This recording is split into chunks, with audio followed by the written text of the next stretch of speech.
Across the UK, online and on DAB. Talk Radio. We'll get you talking. Talk Radio. Thank you, James. Thank you, Ash. New and newish callers only. What does that mean? Well, you've rung 3 or 4 times. That's kind of newish. I think if you're a regular daily caller, have a rest this evening. Sit back and enjoy. Late Nights with Iain Lee on Talk Radio. Late Night, Iain Lee on Talk Radio. We have ways of making you talk.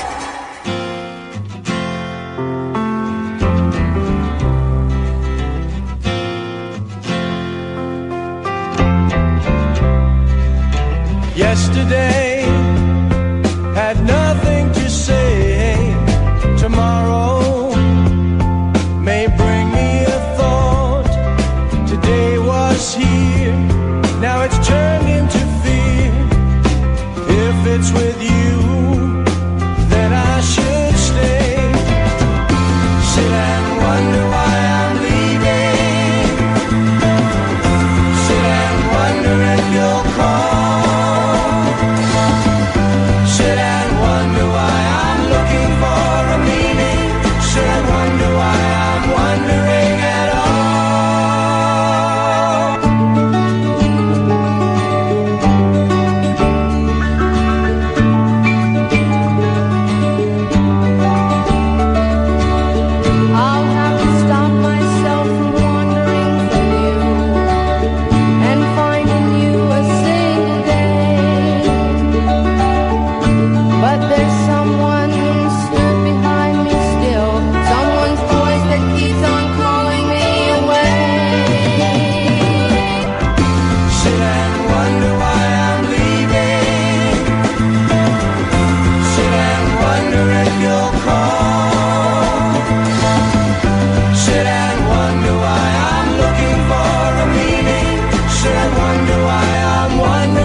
So, 0344 499 1000 is the telephone number. New and newish callers only, please. We may be running out of new and newish callers, but what does that mean? Well, if you've never called, you're very welcome. If you've called like maybe 3 or 4 times, that's newish, I suppose. There's no set parameters. Okay, there's maybe you used to call me a lot, but it was 10 years ago. There are no set parameters. You know deep within your heart of hearts as to whether you are a new and newish caller or you are a regular caller. That's the, kind of thing. So the way it works is Catherine is sat through the glass. I am sat in the studio. You dial 0344 499 1000. Catherine answers the phone, takes your name, calls you back. You come on the air. And it's as simple as that. And every time we've done this, it's worked beautifully. And tonight it may not work beautifully or uglily or at all. Because we may have used up all of the new and newish callers. There may be no more people left. In which case, that's fine. And I'll just sit and go through the papers for 3 hours. How's about them apples, huh? You fancy some of that? Well, the big story today, of course, is everybody, Hitler's telephone! Yes! Hitler's telephone is in the papers. There's a big demand for Nazi memorabilia. Partly, I'd imagine, because of Nigel Farage and Donald Trump, and the rise of their far-right politics, but also because people like that kind of stuff. And I kind of get it. I get the appeal of not Nazi memorabilia specifically. By the way, it's not going to be a complete Nazi show this evening. We're going to talk about Nazis, but we'll talk about other things as well. I'm not saying I specifically get the allure of the swastika and the Nazi memorabilia, but I get the idea of wanting to own things that have a place in history. I kind of stopped buying music memorabilia. I haven't bought anything for ages and ages.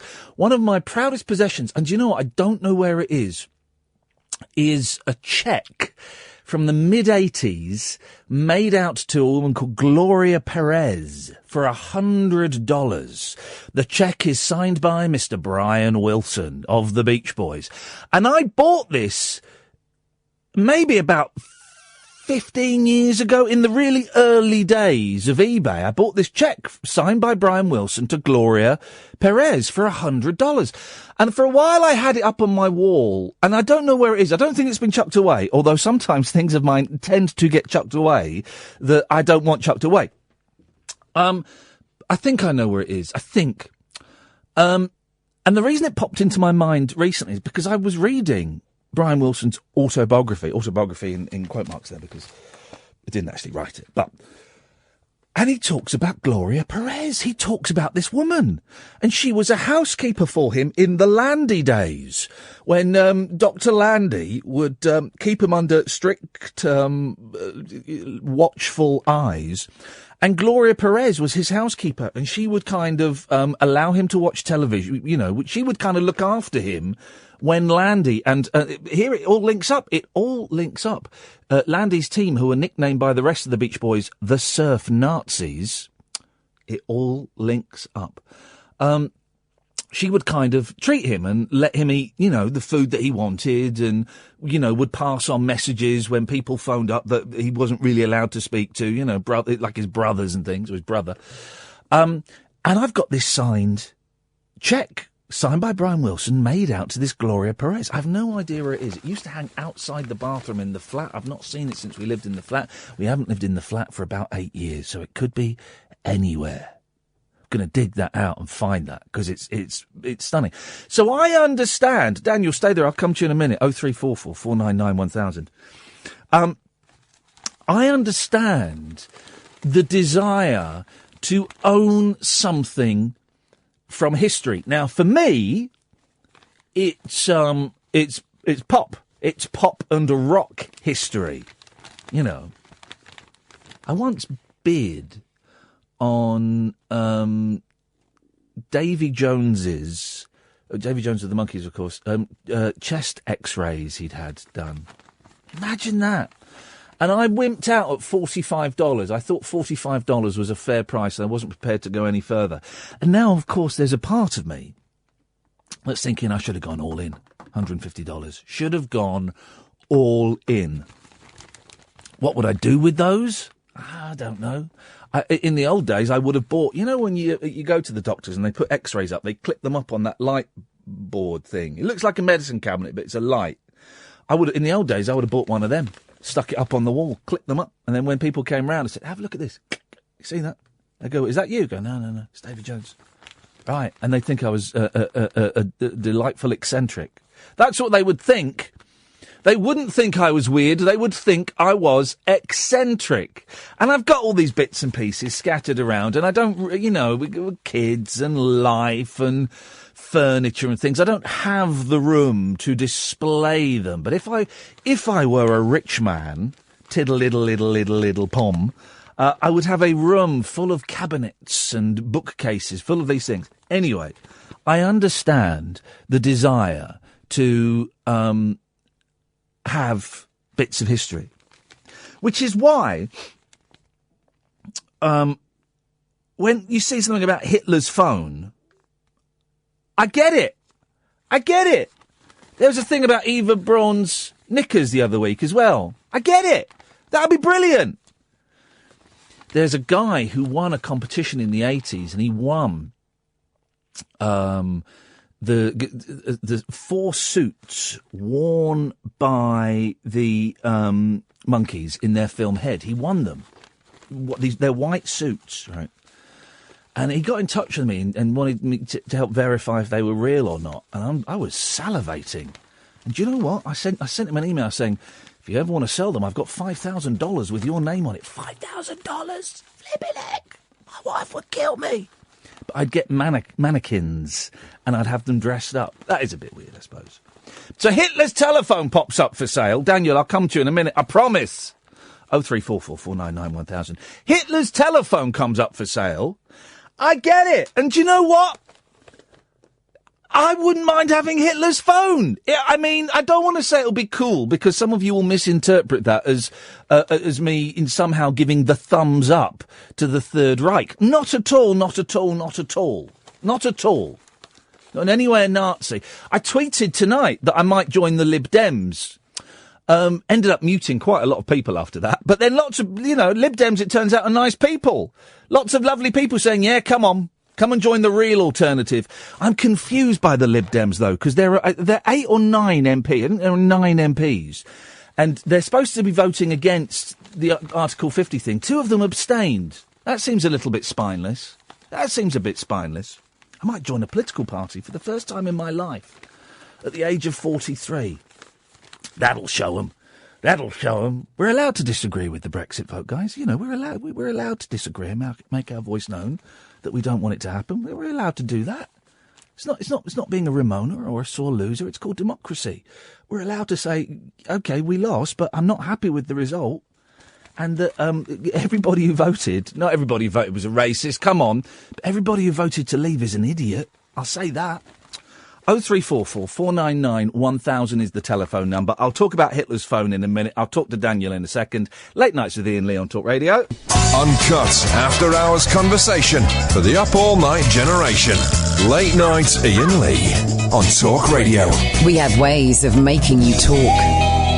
Here's an interesting comment from someone. All right, because at the start of the show I played Dave Mason and Cass Elliot, right? A, because it's a flipping brilliant song, most of you won't have heard before. B, because Dave Mason is coming on the show tomorrow. Genuinely thrilled, because we've been trying to get Dave Mason for about 3 years. Iain, I thought you were a bit weird, but sympathy for Nazis, that's a surprise. Oh, Stuart, don't be so silly. So Dave Mason's coming on tomorrow, and I'm genuinely thrilled by it. We've literally been trying to get him for years and years and years. Edward says, I wish Iain would stop playing music that many of us haven't heard before. Not really to my taste at all. Well, what? What? I wish Iain would stop playing music that many of us haven't heard before. What's the point in playing music that many of you have heard before? What would be the point of that? Why? What? how would our minds and our hearts and our spirits and our souls be expanded? Sorry, Edward, I don't know what your taste is, so and your taste won't be to somebody else's taste. We're not Capital, we're not home of the hits, we're not Heart, and it's a bit, well, I was going to say it's a bit naughty me playing music. It's not. It's not. I'll tell you why, right? First of all, it links in with the guests that we have, okay?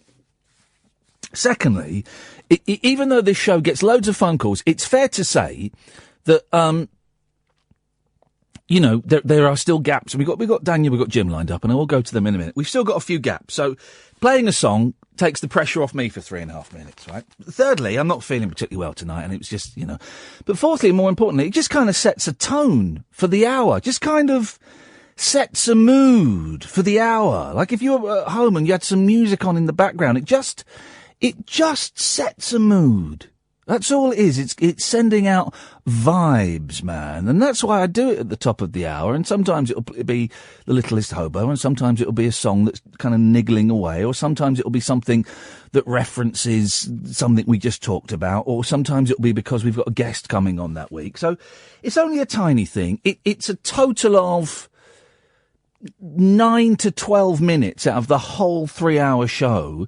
And if you know I'm going to do it at the top of the hour, you know, feel free to go and listen to something else, or go and do something else, or, you know, if you don't want to have your mind expanded and be educated, that's absolutely fine, man. Hitler's phone. Daniel! Ian. Hey, man. Hey, mate. What you got for us? Would you try the suits on, firstly? Would I do what? The suits. The monkey suits. Would you try them on before you put them on? Oh, yes, of course. Yes, of course I would. I would totally. I think they'd all be a little bit small for me. You're a big guy, aren't you? I'm a big guy. Broad shoulders and long arms. That's my problem. You see, that's the problem. I was in the front row of the rabbit hole. Oh, hang on a minute. Which one were you? Were you the one whose girlfriend crushed that young boy's dreams? Yeah. Yay! Hey, didn't we all? Because thank you for coming to that. By the way, first episode of The Rabbit Hole, the brand new podcast. Is it up now? It's coming out tomorrow. It's coming out. It'll be out tomorrow morning, Daniel. Right, yeah. Episode 1, go to iTunes, go to your usual podcast provider, go and type in Iain Lee, Catherine Boyle, Rabbit Hole. It will pop up, and you'll also hear Daniel's missus in it. But afterwards, you stopped. The two of you stopped to have your picture taken with me and Catherine. I did, yeah. What filter were you using on that picture? Because all 4 of us came out looking wonderful. It looks good, doesn't it? It looked really good. I looked at that and went, oh, flipping heck, that we could be like no, I don't want to. Oh, I was going to say ABBA, but not ABBA. Then I was going to say the High Numbers, but not the High Numbers because 2 of them are overweight. But we look like a middle-aged pop group. That's a terrible description. That's a terrible description. But that's what it felt like. It felt like it looked good. Anyway, Daniel, what have you got for us this evening? Not a lot. I wanted to say Rabbit Hole is brilliant. And I know you don't really like praise too much, but it was great. It was brilliant. I mean, my wife never listens because she's just miserable. She's got no joie de vivre about her. Yeah.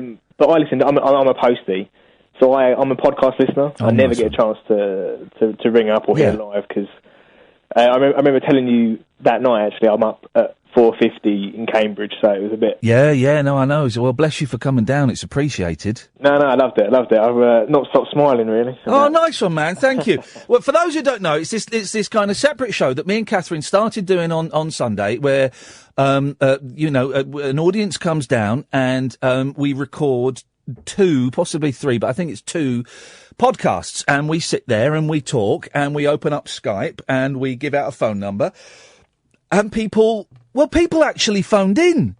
Yeah, that's good. Which was a surprise.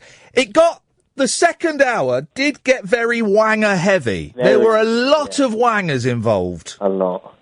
I can't remember how Kath described it.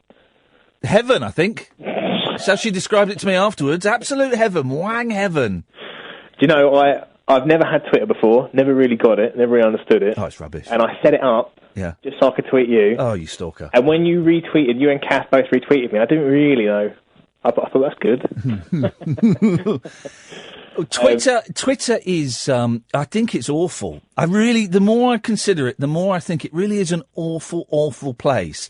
My prediction I was going to say 5 years, but I'm going to shorten it. In 3 years' time, Twitter will simply be full of racists. I think all of the liberals, either something new will have come out, or the liberals will have just gone, do you know what, this ain't a fight worth fighting, and they'll all leave it. Because the racists are certainly shouting the loudest at the moment, and I think it's going to become a racist echo chamber. Mm. So I don't know your politics, Daniel. Maybe you're sitting there thinking, oh, I joined at exactly the right time. Yeah, I'll have some of this. Brilliant. At last, somewhere I can say what I'm really thinking. But people have followed me, and I'm sort of like, I've got nothing to say. I just joined it for you. Well, yeah, learn how to mute and block is my tip. Well, listen, thank you so much for coming down. I really appreciate it. Oh, you're a gamer, aren't you, Ian? Yes, I am. Right, please look up Life of Black Tiger. Why? What is it? It's just come out on. You're Xbox, aren't you? Xbox. It's out on PlayStation only. Right. But it is the worst game ever released, apparently. Oh, really? It's horrific. But it's so horrific. That it's brilliant. You have to watch it, yeah. Oh, I'll have a little look at that. Thank you, Daniel. Nice one. I shall check that out. Thank you, mate. 0344 499 1000. I did say last night I'd be playing Doom Classic on the Xbox at 2 o'clock. And I did. I tried. Me and this bloke called Greg started playing Doom, but there was terrible lag. So we couldn't get it to work, so we had to stop. But yes, go to iTunes, type in Iain Lee, Catherine Boyle, Rabbit Hole, any of those combinations, and the new podcast will pop up. There are 2 little test broadcasts. The first episode proper will go live tomorrow, and it's a pre-recorded phone-in show, recorded live in front of a live audience. I know! What's that all about? We think it's very, very funny, and it's completely different to the radio show. And we think it's very funny. We're recording the next one on Sunday, February, I think it's the 19th, in London, at the Bill Murray in London. And I think there are 25 tickets left. Ticketsource.co.uk/Iain, IAIN-Lee. Ticketsource.co.uk/Iain-Lee. I think it's the future. Taking shows out. We want to do, by the way, shows elsewhere. We want to do it in Birmingham. I want to get to Birmingham. I want to get a train to Leeds. You need tunes. We want to do it in Birmingham, not in Leeds. Don't want to do it in Leeds. And Manchester, mad for it. But we can't find any venues. So maybe you know venues in Birmingham or Manchester that hold between 40 and 90 people and have got good Wi-Fi. We need the Wi-Fi. But yeah, we found these websites where you can ring out to people. There's one called Omegle. Obviously there's Chat Roulette and there's Add Me Contacts or something. And you can ring out on Skype. Jim, I'll come to you in a minute. 0344 499 1000. And, it's just a lot of men masturbating. That's all it is. That's all it is men. And I spent quite a bit of time on the Saturday night before the show on all of these sites, right? Not once did I see a woman. Not completely true. I saw a woman a couple of times, but it was obviously one of those, it was like a little video clip. It wasn't a live woman. It was a video clip where it was pretending it was live. It was a scam. But not once did I see a woman, not once did I even see a man pretending to be a woman at all. All it was, so one of 2 things, right? One of several things. One, they're all gay men, and they're just looking for other gay men, which is absolutely fine, and it's wonderful. Congratulations. 2, there's a lot of very disappointed men there. They couldn't have been gay. In fact, no, here we go. They couldn't have been gay men. They had to be heterosexual men. Because I had my webcam on, and my clothes. And every time they saw me, don't be rude, they disconnected. They flicked. They didn't flick. That was the problem. They disconnected and moved on to find someone else. Now. I I've not been chatted up by a gay man for a long time, but gay men used to like me. And I don't think they were turning off because they were gay and they didn't fancy me. I think it's just a lot of heterosexual men who who don't know that you can find free pornography online and are very disappointed. It's a strange, strange world. There used to be, I'll get onto the Nazi phone in a minute, I promise. There used to be a feature on Skype, which they got rid of, whereby you could set it to say, anyone can call me. I'm open to talk to anyone. And they deleted that feature, and I think that's a shame. They should bring that back. Does anyone, if you're listening to this now, do you know any other ways you can set Skype so that randoms will call you up? Because I love all that. I love, it's like the modern day Citizens Band radio, isn't it? The modern day CB, except with more wangers. Anyway, Jim, stay there. I'll come to you in a minute. 0344 499 1000. New and newish callers only. Late nights with Iain Lee on Talk Radio. Across the UK, online and on DAB. Late night, Iain Lee on Talk Radio. We have ways of making you talk. Yes, Jim. Good evening, brother. How are we? You know, man, you know. We're battling on, Jim. I got very numb fingers this evening, but that to one side. What you got for us, boss? Well, I was going to call up and just have a little joyful sing-song. I've not listened to you, I'm afraid, for many years, as I've been off like, I know, I'm a sorry sap, shall we say. No. When was the last time you were listening to me, then? Your absolute days. Hey, mate. blimey. But I did used to get your Three Counties. Oh, yeah. Yeah, that. I was going to call up and have a bit of a sing-song, because, well, everyone likes a nice little laugh and a joke, but you were talking about just randomly talking to people. There's an app you can get, I don't know if you've heard of it, it's called Wakey. Wakey? Oh, is this the thing where they wake you up? Yeah, or you can decide to be an alarm clock for people. I've heard... Do you know what? I've heard of Wakey. I think we might have tried this before, and it didn't work. And you get to phone people up. Well, it's basically you decide, like, okay, I want to be an alarm clock set for 6 a.m. or 10 at night or whatever, and so you set the time for that on your phone, and then your phone will randomly ring. You answer it, and whoever's at the other end has said, I want this to go off at this time, and then you just speak to them, have a chat with them, or you play a random song to them, or... So if I download it now, which I am... I think it's I-E, not Y, so W-A-K-I-E. Oh, I've got... hang on, I've got Wakey. Wait, W-A-K-I-E. Wakey, talk to strangers and random... Here we go. Here we go. It is. You do get a lot of people just waking up. What? Because a lot of people, as I found with I had a couple of months on it. They decide to set it up when they're quite drunk.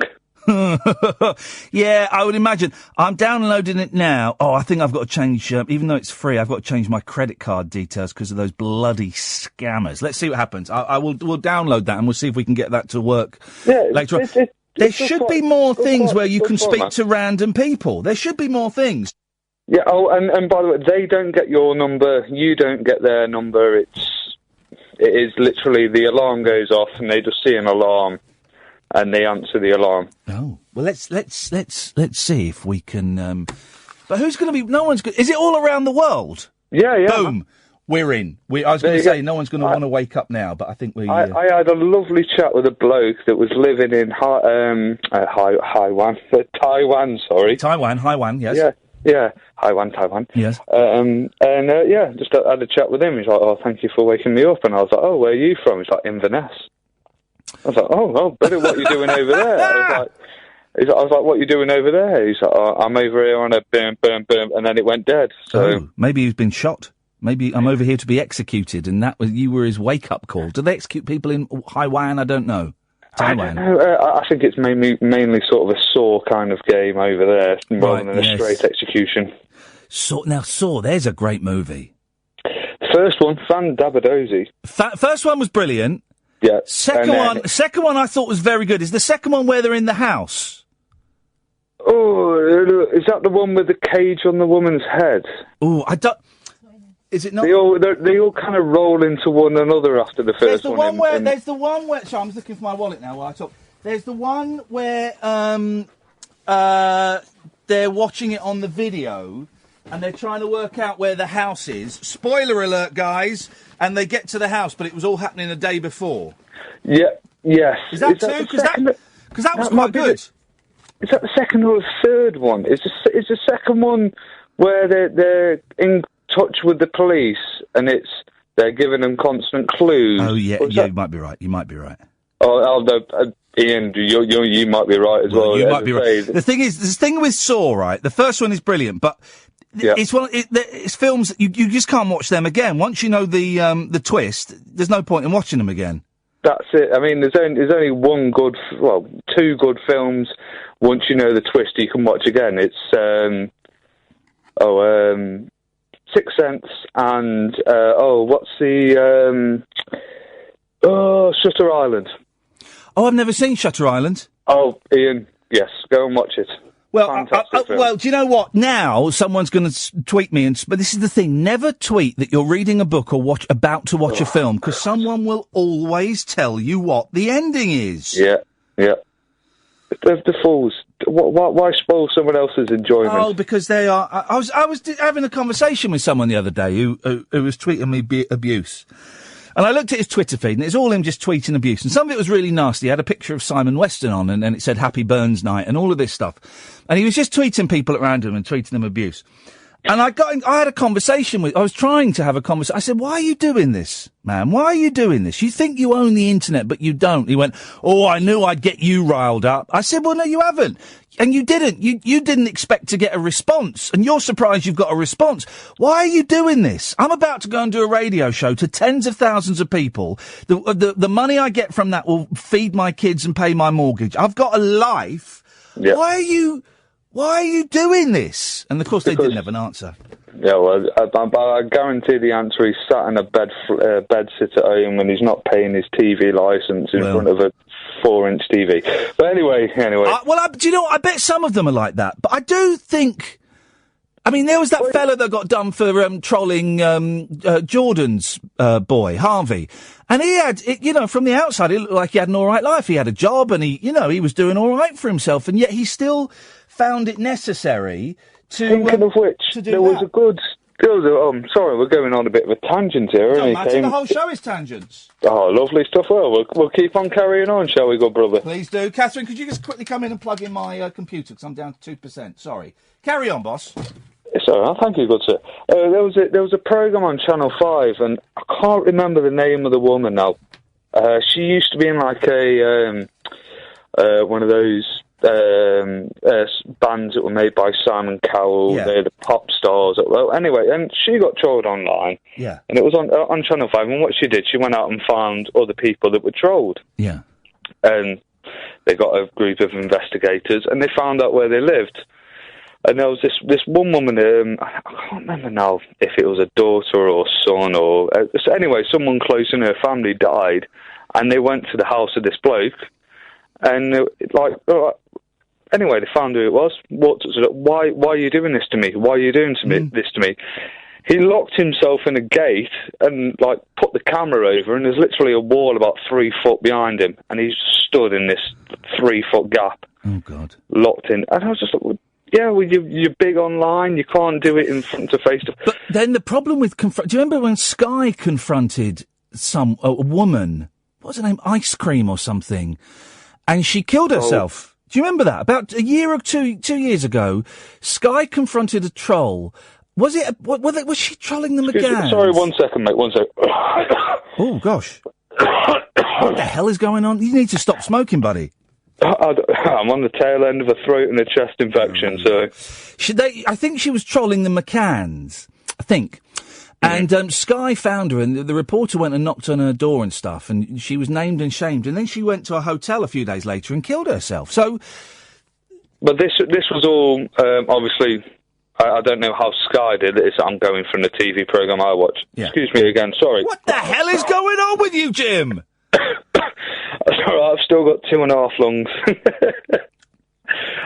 They pixelated the face of everyone that they went and confronted. Right. So there was no mass exposure of it, and they blurred out. I think they blurred out the pictures of the Twitter, but they released the Twitter handles. Sorry, I'm distracted because Wakey's downloaded. Oh, I tell you what, brother. Shall we have a bit of fun with that? And for the main reason that I called up, I love this song because you don't have to sing it. It's just a nice little song.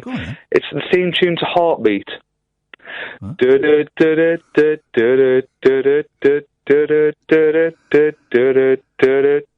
Oh no, I shouldn't have really sung the song. But anyway, it's got a little tune to sing it yourself. Thank you, mate. Nice to talk to you. Always a pleasure, never a chore. Bye-bye. Right. Wakey is asking me what I can talk about. Africa, yes. Arts, yes. Asia, yes. Australia, no. Books, yes. I'll fill this in while you go to the ads. Late night, Iain Lee on Talk Radio. We have ways of making you talk. Hang on a second. Oh, someone else was faster. So I've downloaded this app now. 0344 499 1000, by the way. New and newish callers only. A bit quiet tonight, and that's absolutely fine. Absolutely fine. We've downloaded this Wakey app, and I've put in all manner of interests. Here we go. Let's try this. Let's see. This person speaks Arabic and English. Let's see. Hi. Hello, can you hear me? Yeah. This is the weirdest thing. Hey, my name's Iain, and you're live on the radio at the moment. Oh. I'm calling from the UK. Really? Whereabouts are you from? Your name's Shirin, is it? Yeah. And where are you, Shirin? I'm from Syria. You're from Syria? I live in Saudi Arabia. How long have you been in Saudi Arabia? Since I was 7.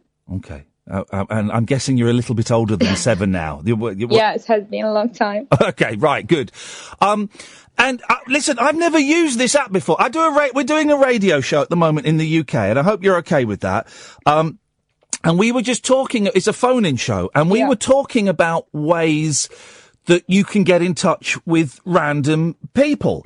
And the internet is a very, how can I put this politely? It's a very murky place, and it can be quite tricky to get in touch with random people that are quite pleasant and up for a chat.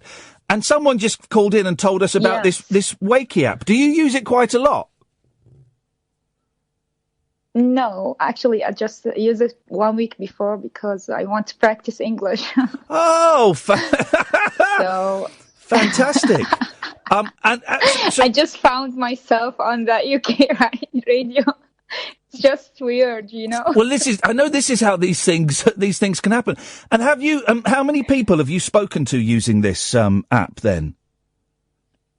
Maybe 7. And have they all been pleasant? Have they all been polite? Can you repeat the question, yes, please? Because I didn't hear you. Yeah, have they all been polite, the people that you've spoken to, or have they been rude? Yes, almost all. Yeah, no, they all was polite. And what do you do for a living, Shirin? Are you a student or are you working?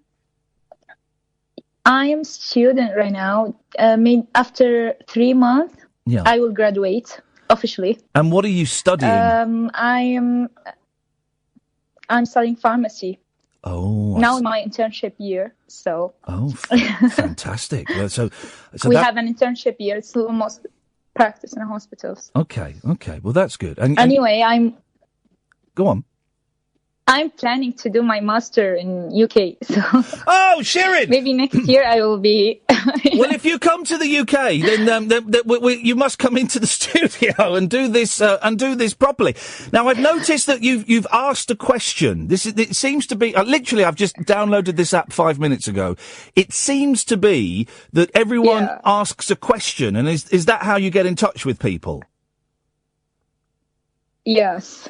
You ask question, and when you ask question, you have another partner who answer your call, and you just have to talk for 20 minutes. I can see a clock ticking down, so And you only get 20 minutes and then it's done. Well, I tell you what, I'll answer your question, and also we'll put it out to our listeners as well, and they may want to answer it after you've gone. Can you hear me, Shirin?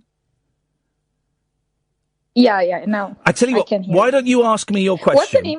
What's the name of this radio station? Radio station. What's the name of this? The radio station is called Talk Radio, and have you got the internet there?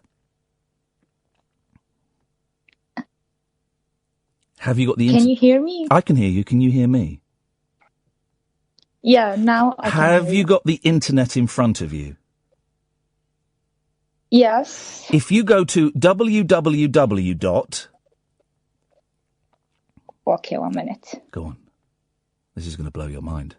Okay, www. Talk Radio, TALK Radio.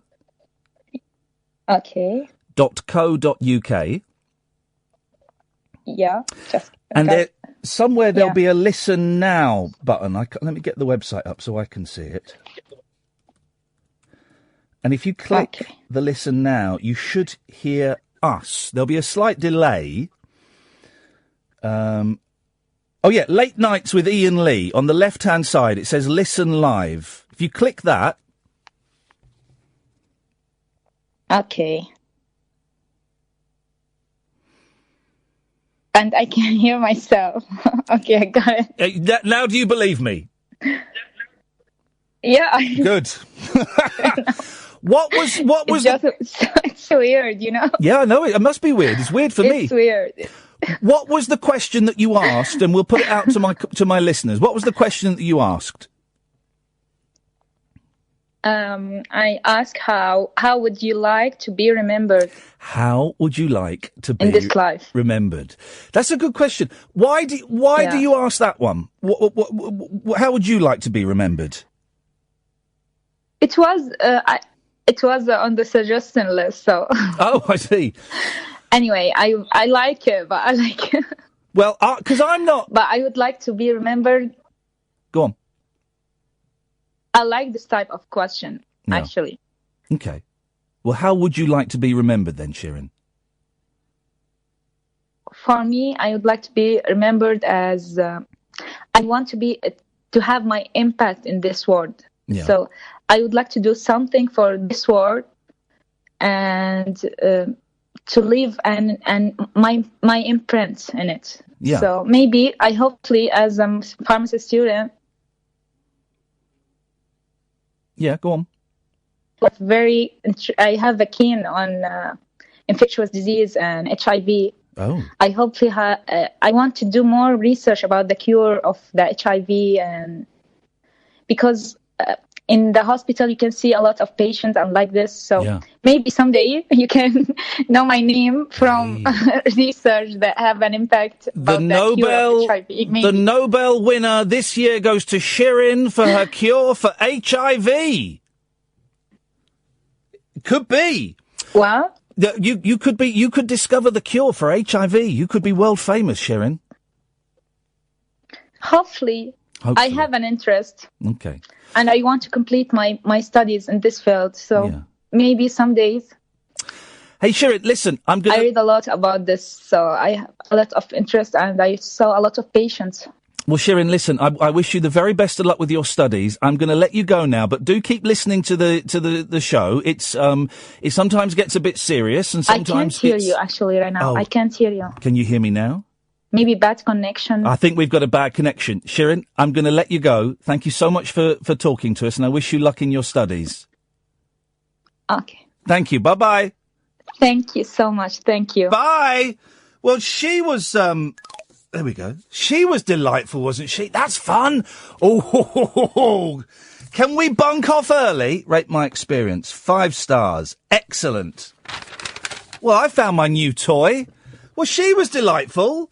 Shirin, Syrian in Saudi Arabia, studying pharmacy. I'm going to play with that. That's going to be fun, isn't it? It was weird. There was a countdown. There's a 20-minute countdown on there.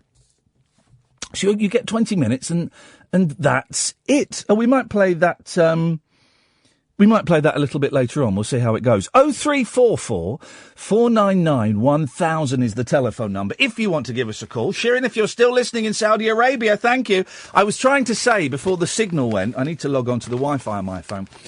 The show is a little bit serious, and also it's ridiculous nonsense running simultaneously. So that's how it works. Spread the word in Saudi. Let's be big over there. Is Saudi the same as the UAE? Is it the UAE? Are they connected? No, no. We're erring on the side of no. The United Arab Emirates and Saudi Arabia, they've both got the word Arab in. So they must be, mustn't they? Mustn't they? Or have I just been massively racist? Oh. Gosh, these people just keep popping up with all these weird things. Someone's saying, let's build a wall. I mean, wowzers. So, Hitler's phone. I tried to start this an hour ago, guys. 0344 499 1000. I suspect it's going to be a little bit thin on the phone calls this evening. So, new and newish callers only tonight, please. And we'll try that wakey up again a little bit later on. Do you remember when we phoned up Sweden? That was good.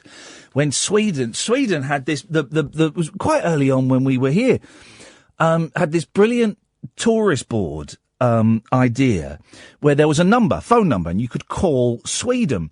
And there are all Swedish citizens who volunteered, and the phone call would get diverted to them. And they'd answer the phone, and you could ask them questions about Sweden. And when we did it, we spoke to, I think, some people that were they were coming home from a party, so they were a bit drunk. And when one of them logged into Talk Radio via his phone, and when they realised they were actually on the radio, it got a little bit sweary. And then my boys did it. My boys phoned up, and they were thrilled to be talking to an actual, genuine Swede. And if I remember correctly, didn't the Swedish Prime Minister, is it Prime Minister or President? I never know. Let's say President, answered the phone as well at one point. Not to us. That would have been ridiculous. Good evening, Paul. How you going, mate? You having a good night? All right, thank you. And speaking to that young lady in Saudi has lifted my spirits no end. You took the words right out of my mouth. It was nice, wasn't it? It's just shocking, the amount of stuff you're reading in the papers coming out of that Trump bellend's mouth, and then you speak to someone like that. I know, exactly. We're supposed to hate Syrians, we're supposed to hate... Blah, blah, blah, blah, blah, blah. And there was a delightful young lady. What does she want to do with her life? She wants to find a cure for HIV. Come on, well done, her. This is what I mean. Who wouldn't want to stand at their borders open-armed and welcome someone like that? Yeah, I know. It's nuts, isn't it, really? It really is nuts. I do think the world's going to get a lot darker before the sunlight starts to break through again, I'm afraid. Well, this is the problem with building walls, you know. You keep everyone out. Yeah, the good and the bad. And there's more good than bad. By the bad is like 0.0001%, you know. And they want to divide us and have us all fighting each other. And, oh, look, that's what they're doing. They're winning. I mean, I consider myself to be quite a nice person, like day to day, but I mean, it's never even occurred to me to go into medicine. I know that's life-saving and such, but I mean, Jesus Christ, she put me to shame to some degree. Well, no, not at all. We're all, you know, what do? I sit in a studio for 3 hours a night talking rubbish and getting quite handsomely paid for it. Thank you very much. But we're all contributing, Paul, to society in our own little way. You know, we don't all have to go and work in hospitals and things to make the world a slightly better place. Oh, no, I don't think I'd be able to do it. I don't think I've got the stomach for it. But no, I haven't. Put me to shame to some degree. No, don't be put to shame. Well, hang on, unless you're like a murderer or something, then in which case, or you're going around deliberately spreading the HIV virus. That would be keeping her in work, so... Well, there you go. I suppose swings and roundabouts. What have you done today, Paul? So little, it's bordering on pitiful. I didn't wake up till 3 o'clock. Yeah, that's living about 60% population's dream, isn't it? I'm on these pills, right, and you take them and you just sleep. And it's like time travel, because you wake up, like, at 10:30, and you go for a wee, and then you put your head down on the pillow, and then you just look at your phone again, thinking, it'll be 11:15, and suddenly it's 1:00, and you go, all right, I'll get up in a minute. You put your head down on the pillow again, and you just look at your phone, thinking, it'll be 1:05, and suddenly it's 2:30. It's insane. It's time travel, man. Oh, you ain't got a couple of them going spare. Yeah, mate, meet me in the car park, 20 quid a pop, buddy. Yeah, sweet, I'll grind a few of them into my ready break. I'll be away. Paul, thank you very much. You're a good lad. Don't be put to shame by anybody. You know, we're all contributing to society in our own little way, whatever that may be. Thank you, Paul. Hitler's phone. We'll do Hitler's phone after the news, shall we? 0344. This is how the show's going to work tonight. It's going to be nice. It's going to be gentle. It's going to be whatever it will be. 1 hour down, 2 more hours to go. 0344 499 1000 is the telephone number. We're doing the thing we occasionally do from time to time. We haven't done it for a while. New and newish callers only. What does that mean? Well, you know, we're not really going to turn people away. But if you call, 2 or 3 times a week, then thank you for those calls. They are appreciated. Sit back and enjoy the show this evening. If you've called 3, 4, 5 times before, or you've not called for, 10 months or something, you'd be very, very welcome tonight. Okay? 0344 499 1000 is the telephone number. It doesn't cost you much. It's free from most phones. You'll speak to Kath. She'll take your name and she will call you back immediately and whack you straight through. And you can call in about the stuff we're talking about. You can call in about phoning up random strangers. You can call in about Hitler's telephone, which I will get to in a bit. I've been banging on about that for an hour. Or you can just call in and just check in with us and let us know how you're getting on today. Huh? 0344 499 1000. Late Nights with Iain Lee on Talk Radio. Talk Radio. Right, I'm logging into the Wi-Fi. We'll do another one of those calls in a minute and see who we can get. 0344 if you want to call us. 499 1000 is the telephone number. You can call in about anything you want or nothing at all. It's entirely up to you. Late Nights with Iain Lee on Talk Radio. Late Night, Iain Lee on Talk Radio. We have ways of making you talk. Gosh. Is all I can say. Yeah. Hello? Yeah? Is that me? You tell me. Oh, yeah, I was, there's a term I've been hearing a lot lately. Just calm down, take a deep breath. Deep breath? In, take a deep breath in. Don't just blow it out. Then blow it out. That's it. One more. Anyway, yeah. There's a term I've been hearing a lot lately. Can you tell me what it is? Is it "you're an idiot, Vinny"? Go away. No. It's on TV. So okay. It's quite a virtue signalling. What does that mean? Do you know what? That's an excellent question. Because I've heard the term being used a lot, and I'm not 100% sure I know what that means either. And I see it being mentioned. So let's try and work it out. Virtue signalling. Isn't it when you point out you've done something good? Is that it? Or is it when you're a good, taking the good boy moral high ground? I don't. Well, gosh, we haven't spoken for ages, and it's really awkward, isn't it? Yeah. Yeah. You're on quite late now, so that's why. I used to be on later. Yeah, I was quite younger then, so. Well, I'm older now. Yeah, so am I. Yeah. Anyway, so have you had any idea what it means yet? What yet? since you asked me 30 seconds ago. Let's ask line one then. Well, there's no one's calling in. Oh, why? Because you've scared them off. Okay. It's okay. Stay there. If you want to speak to Vinny, and I tell you what, I'll take calls straight to air for this bit, like the old days. Vincenzo. Yeah. If anyone wants to call, and it can be anyone, new or old callers, doesn't matter. 03 44. Let's see, Vinny, if you've still got the same pulling power you had 10 years ago. Okay. Yeah? Yeah. 03 44 499 1000. For the next few minutes, anyone can call in. We'll take calls straight to air. Shall I play a little bit of... Shall I give them 30 seconds music? All right, then. Here we go. Oh, hang on a minute. It's just going to have to come off my computer. There we go. You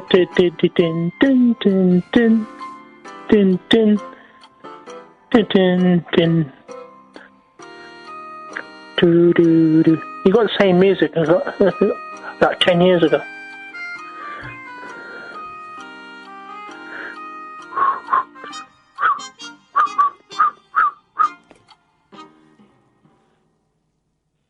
Anyone? I've got a dirty... Oh, no, we're not having that. That's outrageous. That's outrageous behaviour. And that was the only person that wanted to talk to you, Vin. Okay, then. I'm sorry I couldn't boost your show. Hello? All right, then. Okay. Speak to you in another 6 months. Bye. I'm not totally sure what virtue signalling is either. I think, isn't it when you kind of... Oh, I don't know. Someone will tell us. 0344 499 1000 is the telephone number. Shall we have another go on this this Appington? Let's see. Where is it? There. Okay, so you've got to... I wonder if... how can I ask a question? Maybe I could get someone... Who wants to cheer me up? That was 8 minutes ago. So what it is, there's a screen here, there's a spinning wheel, and people ask questions pop up. So it's just searching for topics now. Let's see what happens.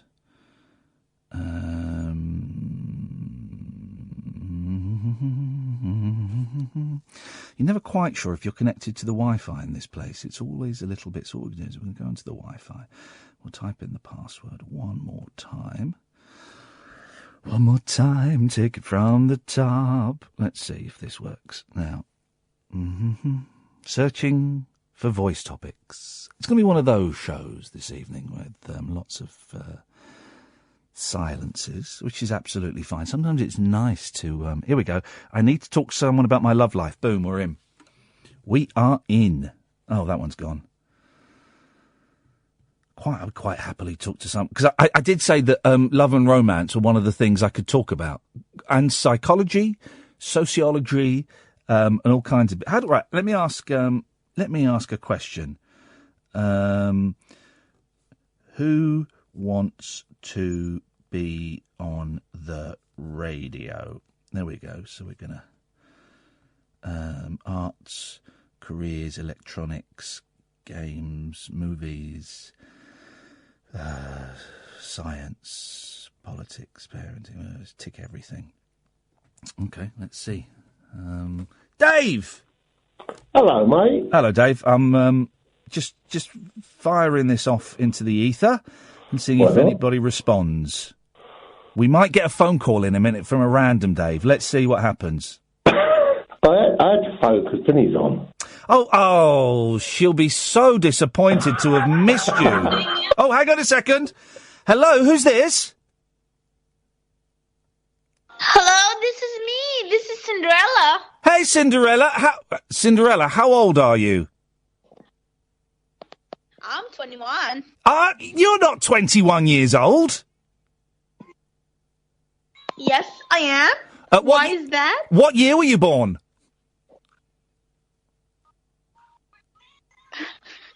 What? Oh, come on, kid. What year were you born? Excuse me, I can't hear you. What year were you born, Spinderella, one time? 1995. Okay, well, I don't believe you're 21. You're live on the radio. What? You are live on the radio. Which radio? Talk radio in the United Kingdom. Who wants to be on radio? Oh! Yeah, the question was who wants to be on the radio. You phoned up. You're on the radio. Yeah.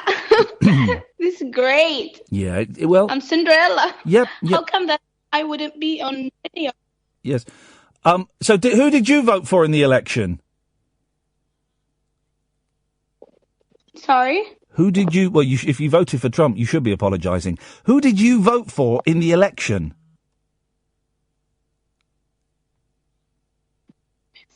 Well, actually... Oh, Hillary Clinton. Come on, man. You're about 13 years old. What? Yeah, thanks for calling. She was about 13 years old. Sorry, Dave. That was terrible. That was terrible. Wasn't it? Absolutely shocking. It was. I've never actually spoken to you on the radio before, mate. Oh, have you not? Well, this is the first time. It is the first time. I've seen you down in Croydon. Yeah. You did all run through for the show. Did a little run through in Croydon, yes. I've been following you for absolutely ever. Yeah. And I thought, well, you're doing first-time callers, why not? Well, nice one, Dave. Thank you, mate. Is there anything that has prompted you to call in, or did you just think you'd call in? You said, well, let's just call in now. So I thought, I've done. How's life going for you, Dave? What's going on for you at the moment? I've got two brilliant kids like you. Yep. I've got washing machine problems. I had to sort out the weekend. Hey, my washing machine's knackered as well. Yeah, I had to get one in quickly at the weekend because you can't survive without a washing machine. No, you can't. It's one of those things, and of course you can go to a laundrette and stuff, but there aren't that many laundrettes around anymore, and they're a real faff to go in. You've got to sit there for the whole hour and a half that your clothes are washing. There's no time for my wife or anything. Though it would not have worked. So found money from somewhere, bought a new washing machine at the weekend, fitted it, and job done. Ours comes and goes, right? And it's two things that go wrong. One is the filter gets blocked, right? And so what that means is you've got to take the front strip off and unscrew a little screw, and then water floods out, and then you reach in there and there are marbles and coins. Why can't they design that? Stop that water from flooding out. Why can't they do that? I know, and the thing is, the hole that it comes out of, it's too low to put anything underneath it. You can't catch it. It's outrageous. So we have to do that. I thought we need to design a new filter. Well, exactly. So we have to do that once every 3 or 4 weeks, and then about twice a week, it overheats and it freezes, or it overheats and it kind of jams. So you have to start the whole thing again. Yeah. Pain in the backside. Our dishwasher, that hasn't worked for about a year. I mean, we've had troubles with dishwashers before. We only got a little one right now, but I prefer just doing the sink, to be honest, mate. Yeah, I mean, we just wash things by hand. I'm not going to splash out on a new dishwasher. That's a lot of money to drop. It's a waste of time and a waste of money, in my view. But my wife says other things. But hey, well, she might listen to this. If he goes on the pod, she might listen to this. Well, then just do the washing up. That's all you need to do. Yeah. All right, listen. Hang on. Someone wants. I don't know how this works. I don't. Hang on. I don't. Someone wants to come on the radio. We won't do too much more of this. Don't worry, Dave. Listen. Thank you for calling, mate. I really appreciate that. We won't do too many more of these things because the connection is a little bit pony, it would seem. But I don't know. This person. Oh, here we go. How do I call? I don't know how I call you. I don't really know. I don't really understand the technology. No, I don't want your telephone number, for goodness sakes. 0344 499 1000, Late Nights with Iain Lee on Talk Radio. The radio show for people who know the best part of the day is the night. Late Night Iain Lee on Talk Radio. We have ways of making you talk. Hey, who's this? Hey, who's this? Hey, who are you? Hey, who are you? No, hang on. Well, for goodness sake, there seems to be lots of American kids hassling me. My name's Iain Lee. You're live on Talk Radio in the UK. Who are you?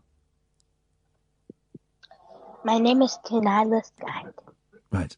You just died? What did you say? What did you say? No, what did you say? It said my name is Kaniva Scott. Oh, okay. And may I ask how old you are? I am 100 years old. You sound about 8.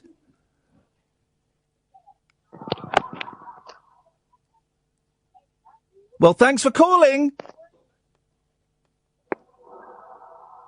I'm getting the idea that the first call was a rarity, and that the rest of it is just kids. That's what I'm getting. That's the idea I'm getting. Maybe we'll try another one after midnight. In the meantime, let's take your actual proper phone calls. Yes, Marge. Hello. Hey, Marge, how you doing? You right? I'm fine, thank you. I suspect our first call to the pharmacist was a novelty on that website, and most of them are just American kids lying about their age. But we'll do another one after midnight. Marge, what you got for us? Well, I've been reading this about the lady that had all these 4 babies on our National Health Service. Tell me about the hang on a second. Which story is this? You've got me at a disadvantage. The last bill was $331,000, right, and she can't afford to pay. She first went to America, and they put her back on the plane and turned her away. Where did you? Now, as I say, you have me at a disadvantage. Where did you? It's in the Sun. It's in the Sun. Let me go to the Sun. Let's have a little look. On page 4. Hang on a second. Page 4. Oh yeah. Mum got on plane. A Nigerian mum who gave birth to quadruplets in the UK said her last bill was for $331,000. She has no way of paying. Priscilla, 43, went into labour as she flew home via Heathrow after being turned away by the US. Medics at St Mary's Hospital in West London battled to save the babies who were born at 24 weeks. One died instantly, and the other 3 were treated for at least 10 weeks in a neonatal ICU at £2,000 each per day. A second baby died. God, what a terrible story about a mum losing 2 babies. That's awful, isn't it? It is a terrible story, but that woman knew that she didn't have a national health or a health care Marge, in the UK. Yeah? She lost 2 babies, love. Come on. I know. I've lost 2 babies. Well, we're not playing Who's Lost Babies top trumps, but she's lost 2 babies, Marge. Come on. When I lived in South Africa... Marge... I'm sorry. No, I'm sorry, Marge. She knew Marge. Before she got on that plane to go to another country to have her babies, she didn't have the money. Marge, she lost 2 babies. You can't have a go at a mum for that. You can't. I'm sorry. You're not, though, are you? You couldn't give her stuff. You couldn't care less. No, she's killing... People like her are killing our national health. Oh, for God's sakes, Marge. What reactionary nonsense. What utter balls. Where's your heart, woman? Where's your heart? When I lived in South Africa, I had 2 babies there. I couldn't give her stuff. And I had to pay my bill before I was given my baby. I couldn't care less, Marge. This woman has lost 2 babies, and she's not killing the National Health Service. She's an exception. She's an exception. The amount of money that the National Health Service is losing because of health tourism is minuscule compared to the rest of it. Absolutely minuscule. She's an exception, Marge. I'm sorry. She knew when she got on that plane. You are a nasty, nasty woman. She's lost. You can say what you like about me. Well, I know I am. I am 67 years old. I couldn't care less, Marge. All my life. Marge. I couldn't care less. This woman has lost 2 babies. Have a heart. I have a heart for the people of this country. Is it because she's black? No, not at all. So not at all. So it's just because she's Whether foreign. It was a white person or not. Oh, you're horrible. You are. People like you. I don't care what you think. No, I don't care what you think. Sorry, it's people like you that are encouraging it. No, I'm not encouraging anything. I just think that I would have a little bit more sympathy for a mum that's lost 2 babies. I couldn't criticise a mum that's lost 2 babies. 95% of women lose babies. What the hell are you talking about? Yeah. Where did you get that rubbish statistic from? Where did you get that statistic from, Marge? My doctor told me that when I lost my babies. Right, and did you ask your doctor where your doctor got it from? Because that is rubbish. How do you know? Well, 90, because it's rubbish, Marge. I know a rubbish statistic when I hear it. God, you're cold, aren't you? No, not at all. Yes, you are. No, you really are. not at all. Are you a Christian, Marge? Yes. Oh, God. Oh, God, you're the worst kind. The worst kind, Marge. Where is the Christian charity in your heart? I have a lot of charity for a lot of people. Just not black people. No, sorry, just not foreign people. Not foreign people. Not foreign people. It's not. Jesus was a refugee. Marge, imagine. Hang on a second. Do you realise what you've just said? Right? Because I remember the story of the Nativity. Oh, yeah? Yeah. And Mary got turned away from everywhere, didn't she? Yeah, she had hers in a stable. Oh, so this woman should have had her kids in a stable? Yeah, possibly. God. Might have done well. Yeah. Marge, can I tell you something? What? You're not a Christian. You're not a Christian. You're very cold and you're mean. No, I don't think so. Well, I know you don't, and I know you don't, and I know a lot of Christians that have got loving, warm, caring hearts. I also know a lot of people that aren't religious in any way that have got warmer hearts than you. I know a lot of Muslims that have got warmer hearts than you. To be able to say what you've just said, Marge, that's not Christian. No, she shouldn't have got on the plane. No, she you're knew. right. No, she's it's her fault. It's her and then fault. if you read further down... Yeah, let me read further down. If they ask whether her husband can pay her bill...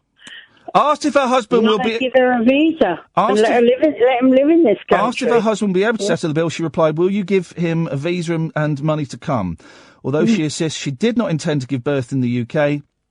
Priscilla's costs now more than £400,000 and rising. I'm proud that we paid that. I'm proud that we paid that. Are you? Oh, I'm not. I am. I'm really proud. No, I'm very sad. What would the option have been, Marge, for her to have had those babies on an aeroplane going back to Nigeria? Have gone on the plane. No. But she was here. So what would the option have been to just put her on an aeroplane? Well, America put her on the plane, didn't they? To just put her on the aeroplane. So we should have done that.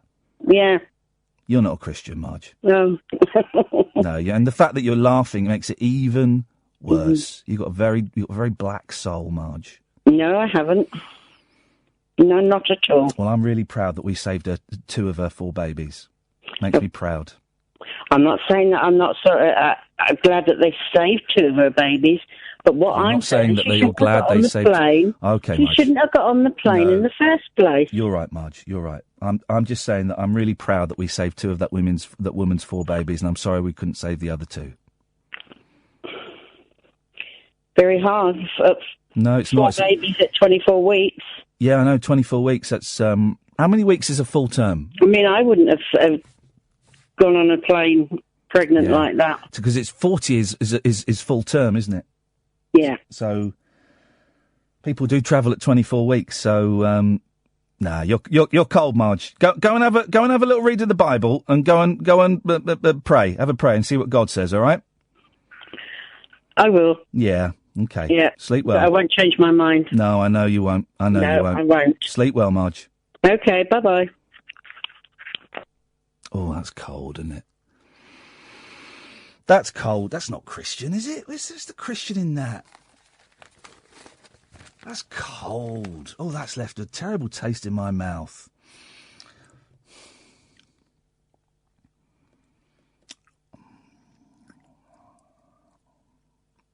Oh dear, that's cold.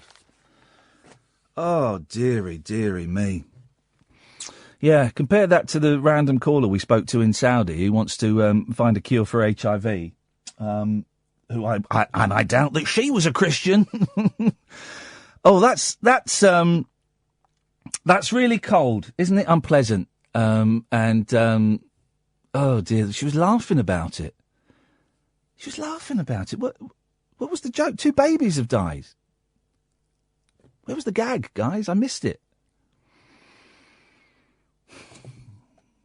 Evening, David. Hello, Ian. Hey, David. How you doing?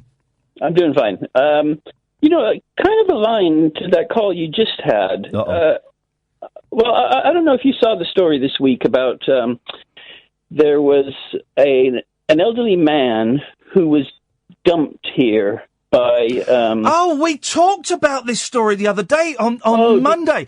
The guy with Alzheimer's whose family, his wife and his son left him here. Is that the story?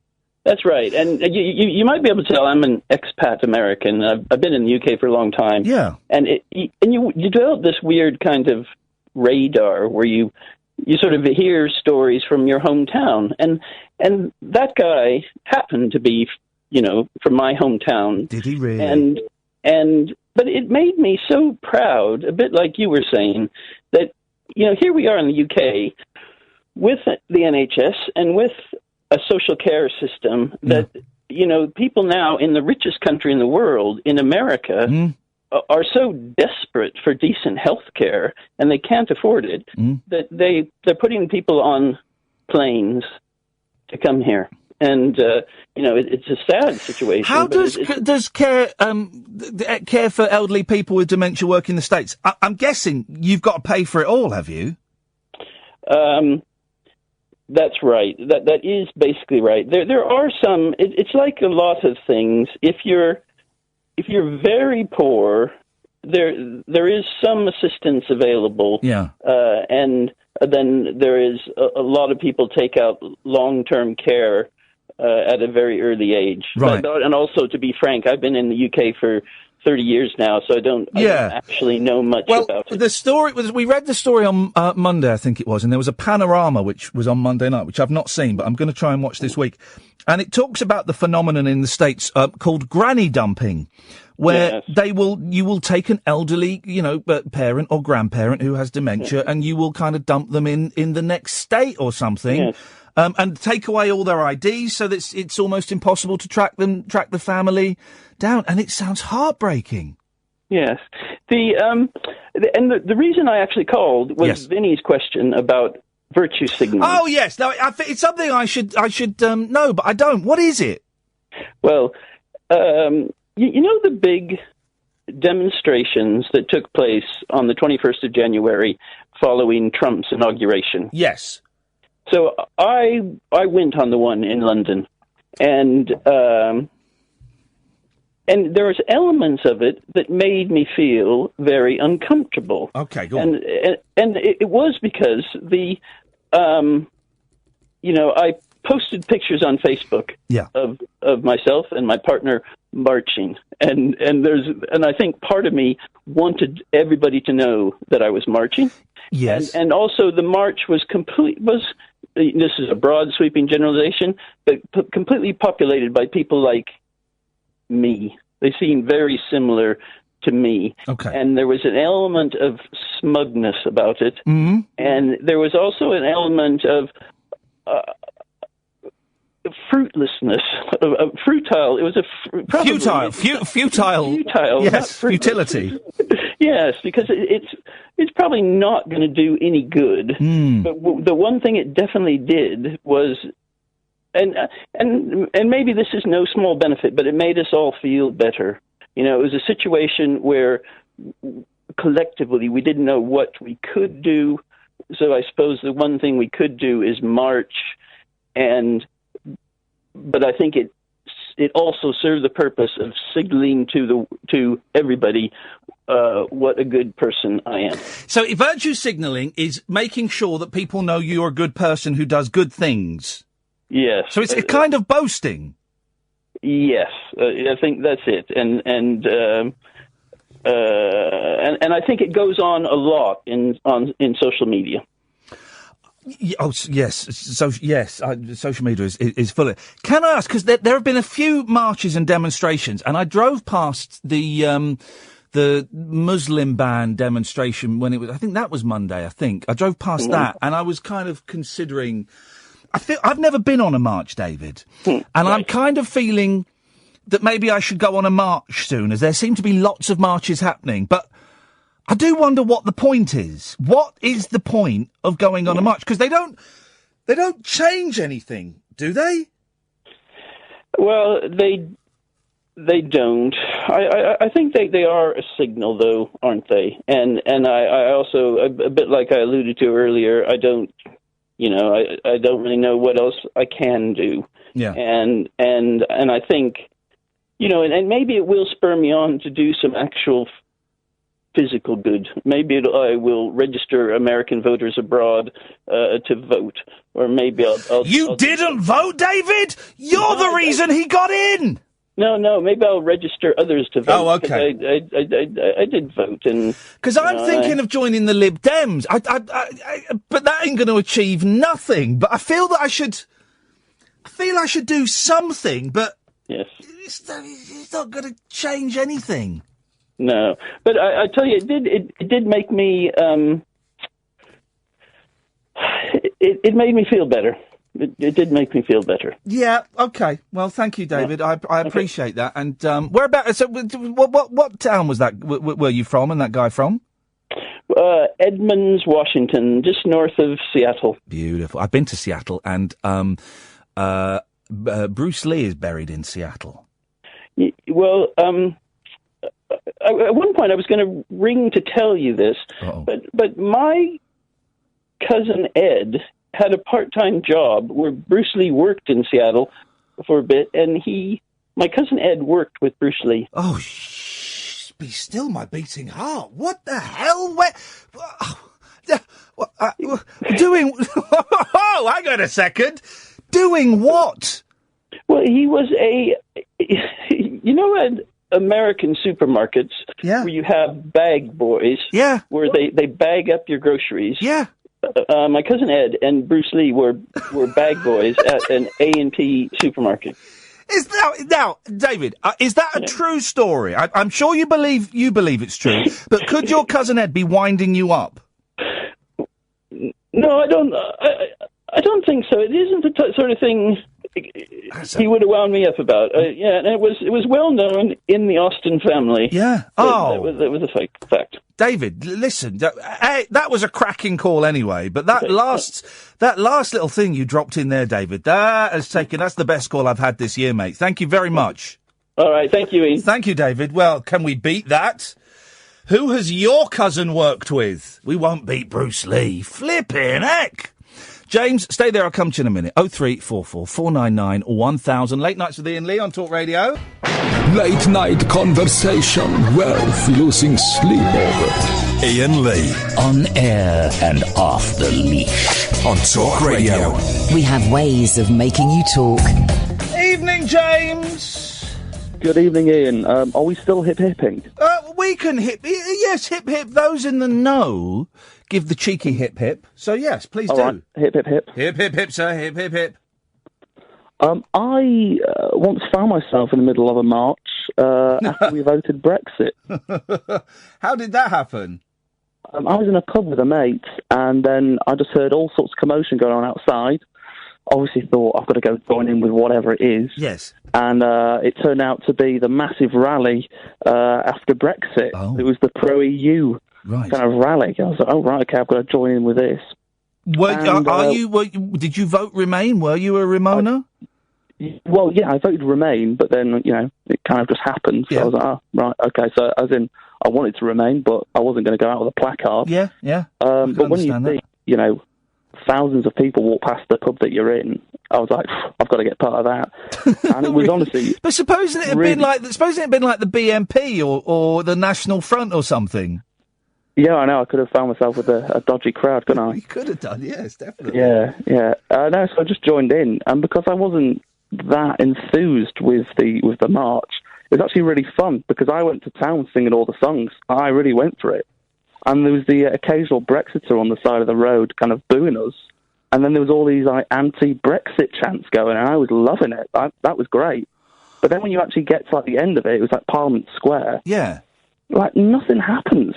Right. It was just some very poor speeches. I was like, oh, is this it? Is this what we've been building up to? And that march didn't achieve anything, did it? Not at all. Not at all. It was literally just for people on Facebook to click they're attending.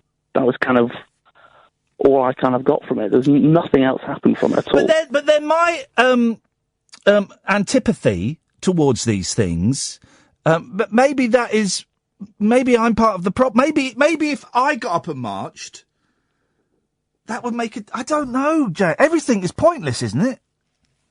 Is it really? Everything is pointless. There's no point in voting. There's no point in marching, because nothing... It's all taken out of our hands anyway. Oh, Ian, no, you don't mean this. Well, maybe I do mean it, James. No. I heard your chat with that woman that sounded like Cruella de Vil. I was thinking, come on. See, there's some good in you there. You think, no, you're doing a good job. Oh, there's good in me. I'd like to think I'm predominantly good. I'd say 60-40 good, right? 40% evil, 60% good, right? But really, nothing I voted for has ever happened. Here we go. This is it. Look at it. Nothing I have voted for has ever happened. So what's the point in me voting? I mean, I know the obvious answer is if everyone said that, then no one would get what they'd want. I live in a Tory area, so I don't vote Conservative, but it's a very strong Conservative stronghold. So any vote I have there is wasted. I voted. I thought about swapping your vote. Oh, that doesn't have any impact. But that means I'd have to go and vote. I don't believe that works. That's where you tell a Tory in a strong Labour place or Lib Dem that you'll vote Tory if they vote Lib Dem or Labour. Yeah, would you just vote? Well, yeah, of course I would. I'd vote the way I wanted and they'd vote the way they wanted. I don't believe that works. Like golden balls, isn't it? It's golden balls for the election. I voted Remain. That didn't happen. I voted in favour of, remember when the Lib Dems had a referendum about proportional representation?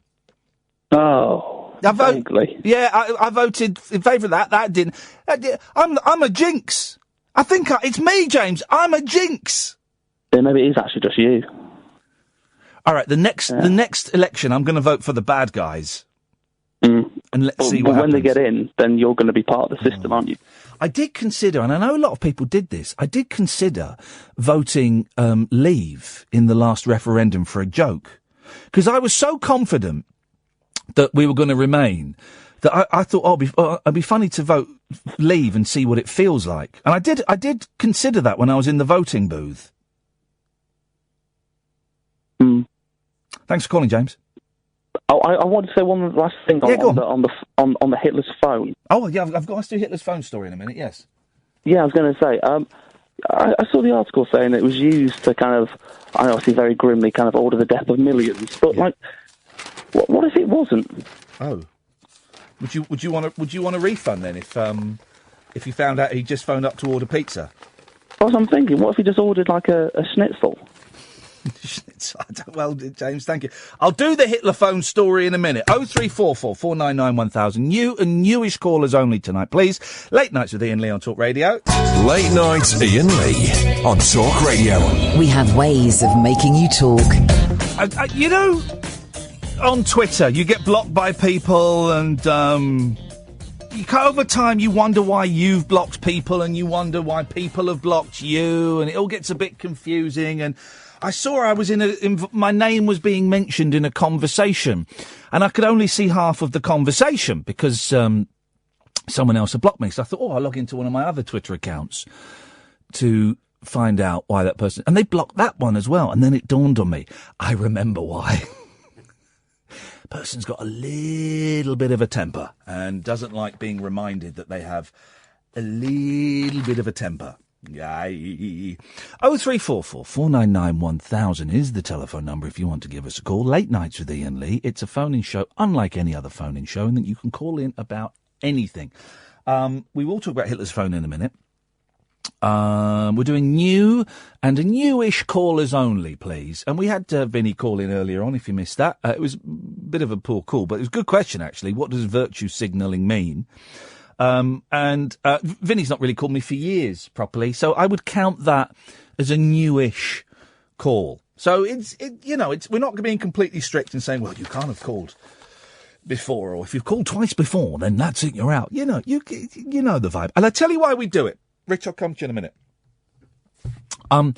Because all of the calls we get are great. Thank you. I am aware, because some people tell me this, that when they hear people calling in every night or every other night, it sometimes leaves them feeling a little bit intimidated. A little bit intimidated that they feel they have to call in and perform, or they feel it's a little bit of a private club, and that perhaps they are not members of. And I really try, I cannot stress enough how everybody is welcome to call in the show. But I can understand, if, you know, there are certain callers who, you know, a lot of listeners like listening to, and they get mentioned on Facebook groups and they get mentioned on Twitter and stuff like that, which is great. I'm not knocking that at all. But I can understand why, if you're a slightly nervous caller, or if you're kind of thinking you might want to call up, but you're hearing greatest hit after greatest hit, I get why that might be tricky for you to call in. So that's why, from time to time, we do these shows with where we label them new and newish callers. And it's just so that all of the regular callers, we love you. Thank you, thank you, thank you. But just take a break and let's let some others come through. And most nights we get loads of calls. We've had quite a few calls tonight. It's picked up this hour. I'm always aware it could potentially fall on its arse and be a little bit quiet, and that's absolutely fine, because the calls that we do get are nuggets. Most of them are golden nuggets. Marge's call was a nugget of something else, entirely. What a heartless woman she was.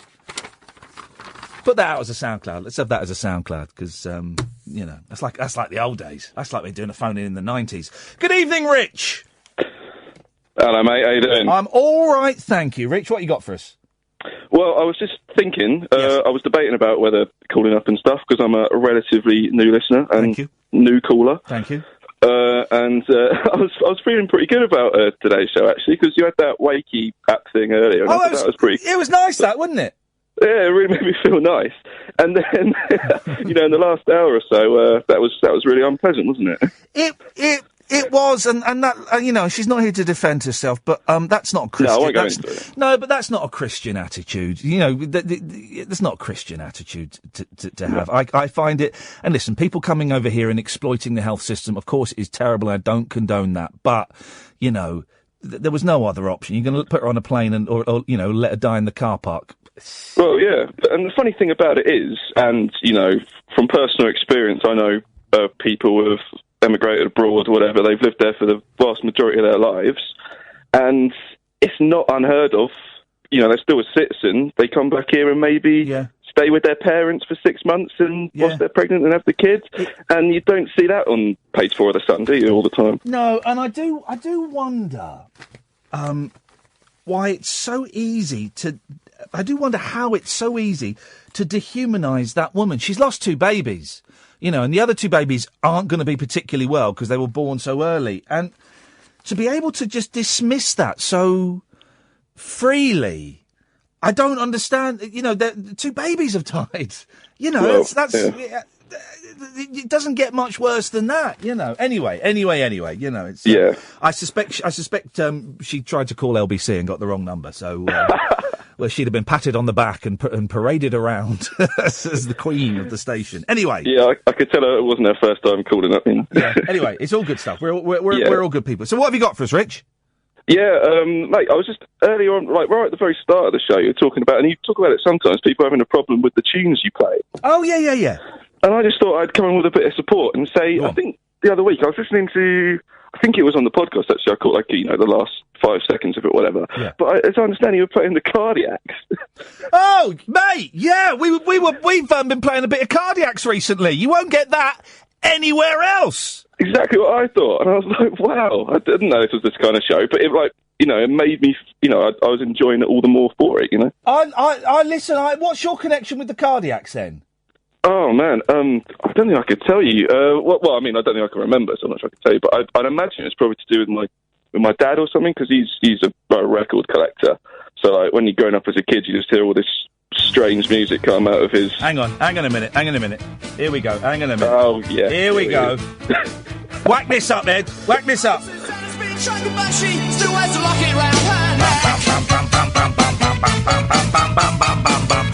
got a picture on the table of a man who's young and able.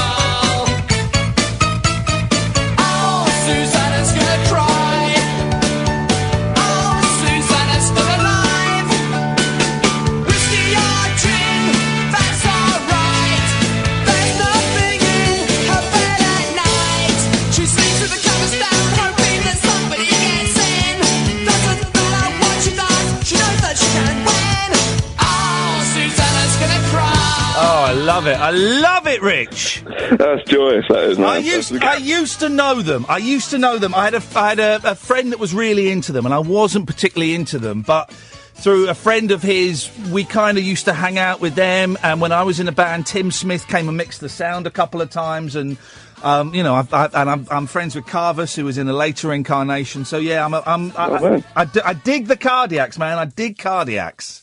Yeah, and I think like with a lot of my favourite bands now, I mean, I wouldn't necessarily they were like one of my top five, whatever. But I absolutely love what they're about. Yeah, but with a lot of my favourite bands, I think, like with most things in life, all the best things are acquired tastes. You know, you hear it at first and you go, "What? I don't get this. I'm going to take this back to the record shop. What's this much?" Yeah, and then you might find yourself 6 months later going back and buying everything they ever did. Oh, here we go. There's a phone-in. Phone-ins don't really work on this show, but I'll throw it out there because it's too good to miss. Records you've taken back because you thought they were rubbish. I took the Cranberries. Remember the Cranberries? Oh, mate, I love the Cranberries. Oh, mate, well, the album with Linger on it, Did You Have to Let It Linger? I like that, right?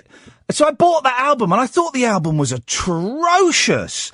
So I taped, like, the 3 good songs off it, and then I took it back to HMV doing the trick I mentioned yesterday, where in those days, you could take it back like a week later and go, "Oh, I got 2 of these for my birthday. Is it all right if I bring one back, please?" And they'd give you your money back. Yeah, no question. So the old days were brilliant. So, 0344 499 1000 records that you took back because you thought they were rubbish. That's a good topic, Rich. Oh, thanks, mate. I'm glad I could be of something. No one will call in, though, because people don't phone in for topics on this show anymore. I think I've battered it out of them, but never mind. I'll do mine if you want. Yeah, go on. I took back. Go on. Yeah, Surfer Rosa, Pixies. Oh, now. Why did you take it back? I don't know. It was really, really weird. And this is, I was born in 91, so I was a babby by the time they were just getting going, basically. So it was more of a recent purchase, and like a lot of strange teenage boys, my introduction was the end credits of Fight Club. Oh, okay, all right, yeah. Where they use "Where Is My Mind," which is it's a brilliant tune, but it's sort of in no way reflective of the record it's from. Yeah. And I think it weirded me out a little bit, but then sort of the more I listened casually, I just thought, oh, this is one of the best albums ever. I don't know what I was thinking. I'm going to say it. The Pixies were one of those bands that when I was a teenager and in my early 20s, I pretended I liked. I pretended I liked them because it was and I did like a couple of their songs. Here Comes Your Man, and what's that one? What's that one? I think that sounds like "Where Is My Mind." The little. Oh wait, no. I do know what one you mean. I just can't think of it. What Pixie song is that? And this I know, with teeth as white as snow. Gigantic. That was it. Gigantic. What a gas it was. So I like that, and I like the couple of the pop songs, but I didn't really like them. And I saw them do a secret gig, right, in a pub in Windsor, the Old Trout. Maybe there was probably 400 people crammed into a room that could hold 200 people, and I was right at the front. But I didn't really like them that much. But I knew it was special. Yeah, I know. I was right in front of Kim Deal, and she was giving me the eye, and it was. She's probably wondering if I could score her some drugs.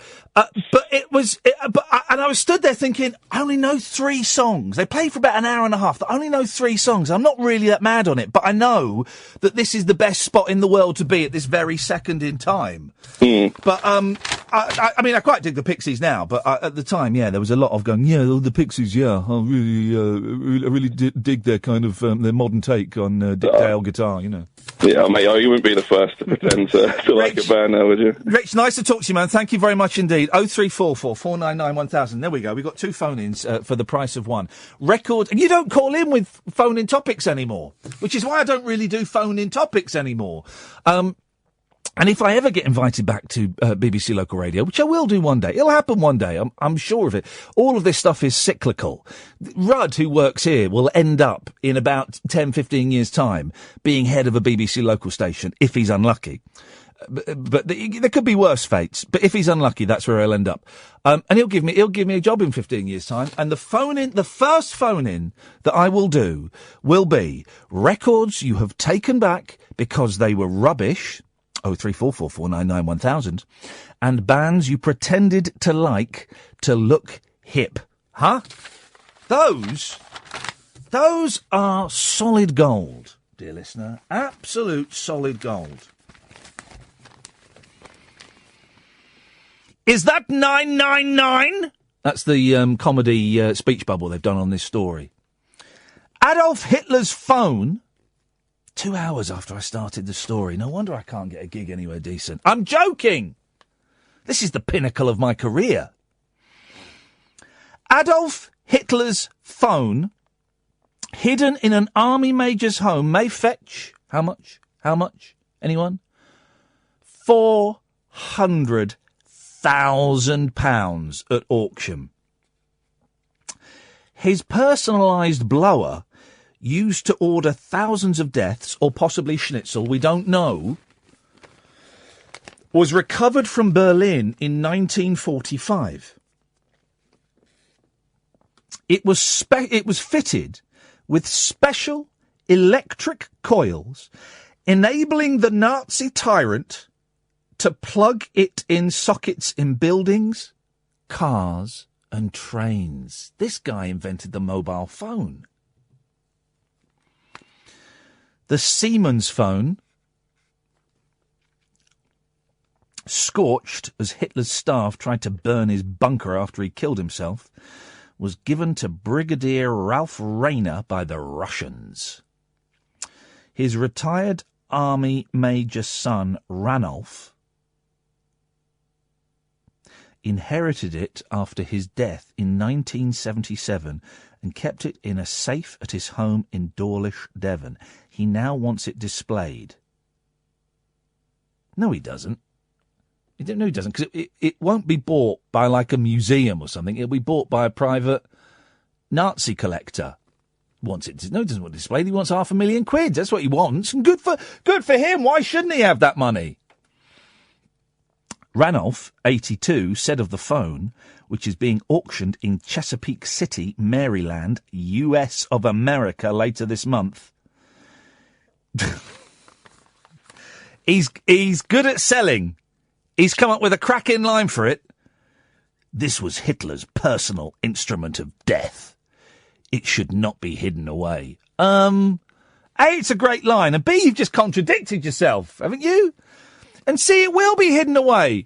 It'll be bought by someone who loves Nazi memorabilia, and they're not going to display it in a museum. And it's got like the eagle over the swastika, and underneath it on the phone it says Adolf Hitler. It says Hitler's actual phone. I bet if you gave that to who are those people that pretend they can talk to dead people? Like Uri Geller or the Scouse fella, right? I bet they could pretend that they were getting a spooky phone call from Hitler, wouldn't they? I can hear Adolf Hitler's voice on the phone. Oh, I'm getting it now. 0344 499 1000. Late nights with Iain Lee on Talk Radio. Talk Radio. New and newish callers. Oh, I'm going to play you a song, right, that's going to give some of you a migraine. But my mate, the guy that did, the Beatles mashup, he sent me a new one he's done, right? It's a little bit different from the Beatles mashup. I think it's brilliant. I'll play it after this. Late night, Iain Lee on Talk Radio. We have ways of making you talk.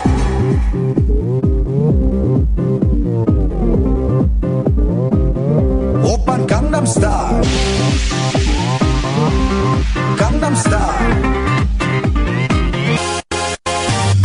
Your beauty is beyond compare, with flaming locks of auburn hair, with ivory skin and eyes of emerald green. Your smile is like a breath of spring, your voice is soft like summer rain, and I cannot compete with you. Jolene.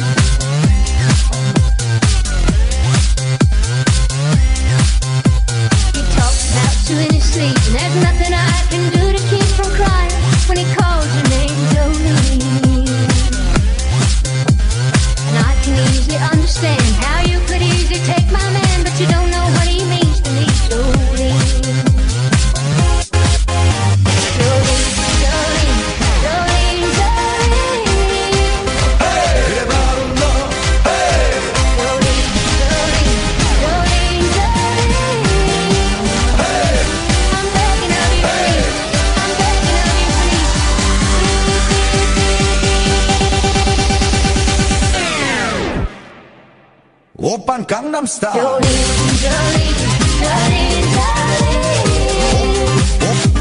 please don't take him just for you. Oppan Gangnam Style. Jolene, Jolene, please don't take him just for you.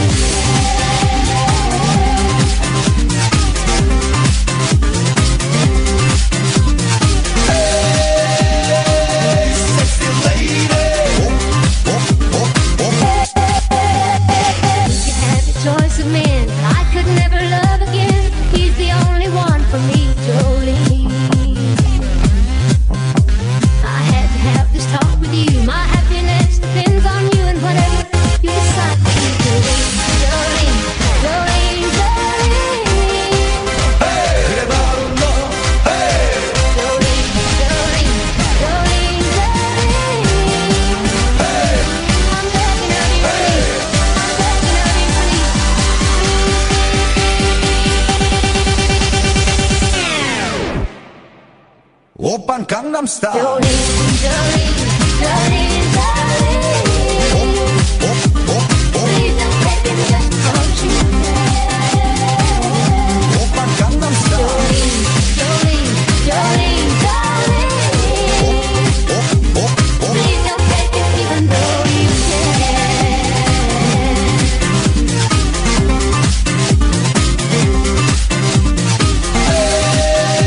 Hey, sexy lady. 우리는 너, 그 위에 나는 너. Baby, baby, 나는 뭘 좀 아는 너. 우리는 너, 그 위에 나는 너. Baby, baby, 나는 뭘 좀 아는 너. You know what I'm saying? 오빤 강남 스타일. Jolene, Jolene, Jolene, Jolene. Please don't take him just for you. 오빤 강남 스타일. Jolene, Jolene, Jolene. Please don't take him just for you.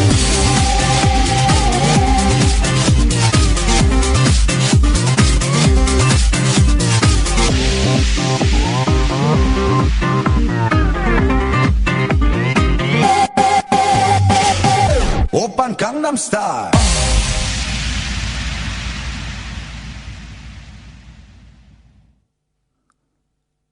It's good, that, isn't it? Girls. Girls.com. I don't know what's going on. I don't know what's going on there. I don't know if I was meant to play that. That's my mate. What name does he use? His name's Johannes. I say friend. We've never met, but he did this brilliant Beatles mashup. Hank Candy. That's the name he uses. Did this brilliant Beatles mashup, and which I'm obsessed with. It's the cleverest bit of music I've ever heard in my life. It's like 58 Beatles songs in something like 2.5 minutes. And I tracked this guy down, and every now and then he will send me a new song that he's working on or he's worked on, and he sent me this. He's released it. Okay, I just released a new mashup. I hope you like it. It's available. I wonder if I'm allowed to. Let me email him to see if I'm allowed to post the link. Hey man, love it. Just played it on the radio. Can I share the link? I don't even know how you'd go about putting something like that together. It's just ridiculously clever, isn't it? 0344 499 1000 is the telephone number. If you want to give me a call. New and newish callers only, please. What does that mean? Well, you'll kind of know if you're new or newish. You know, don't you? Earlier on, should we give this another go? Kath, do you want to come in? The calls are a little bit quiet tonight, and that's absolutely fine. Back to normal tomorrow. So we found this app, this Wakey app, that allows you to... it's supposed to wake people up, but I think it's moved on from that. It's now kind of connects random people, and you have random conversations. So we're going to see if we can connect to the website. I suspect it's primarily going to be American teenage girls Let me make sure we're onto the Wi-Fi. Being naughty. That seems to be what it was earlier on. Although we did have that excellent call from that young lady. She was Shireen, yeah. Who is a pharmacist, and made us all feel that we could perhaps do a little bit more than we're actually doing now. These young people with ambitions. I mean, it really does just make you sick. Right, we're connected to the Wi-Fi. Let's see.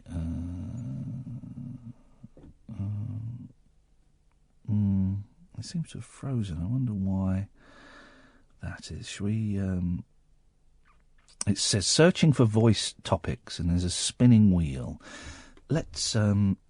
What question shall we put out? Question. We finish at 1:00, so if you could come up with one before we're on the air now. I know. I'm just thinking. Okay, I'm just going to put. I'm being trolled by a pervert. I'm. Call me now and come on the radio. Yeah. Here we go. Let's see. You have to put in topics. So books, fun and humour, LGBT, movies, and animals. There we go. It's nice mix of. That's things. kind of your specialist subject. Yeah, they all right are. They all are. So this is publish. Okay, finding a conversation partner. Let's see what happens. We may get nobody in the last hour of the show. Maybe a little bit of a car crash, but that's fine.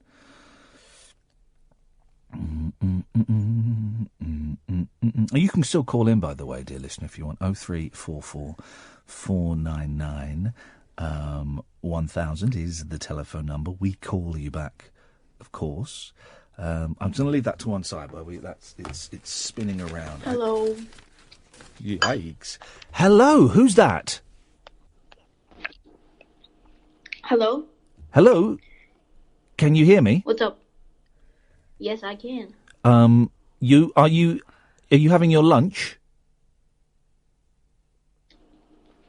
Dinner. You're having your dinner. What are you having for dinner?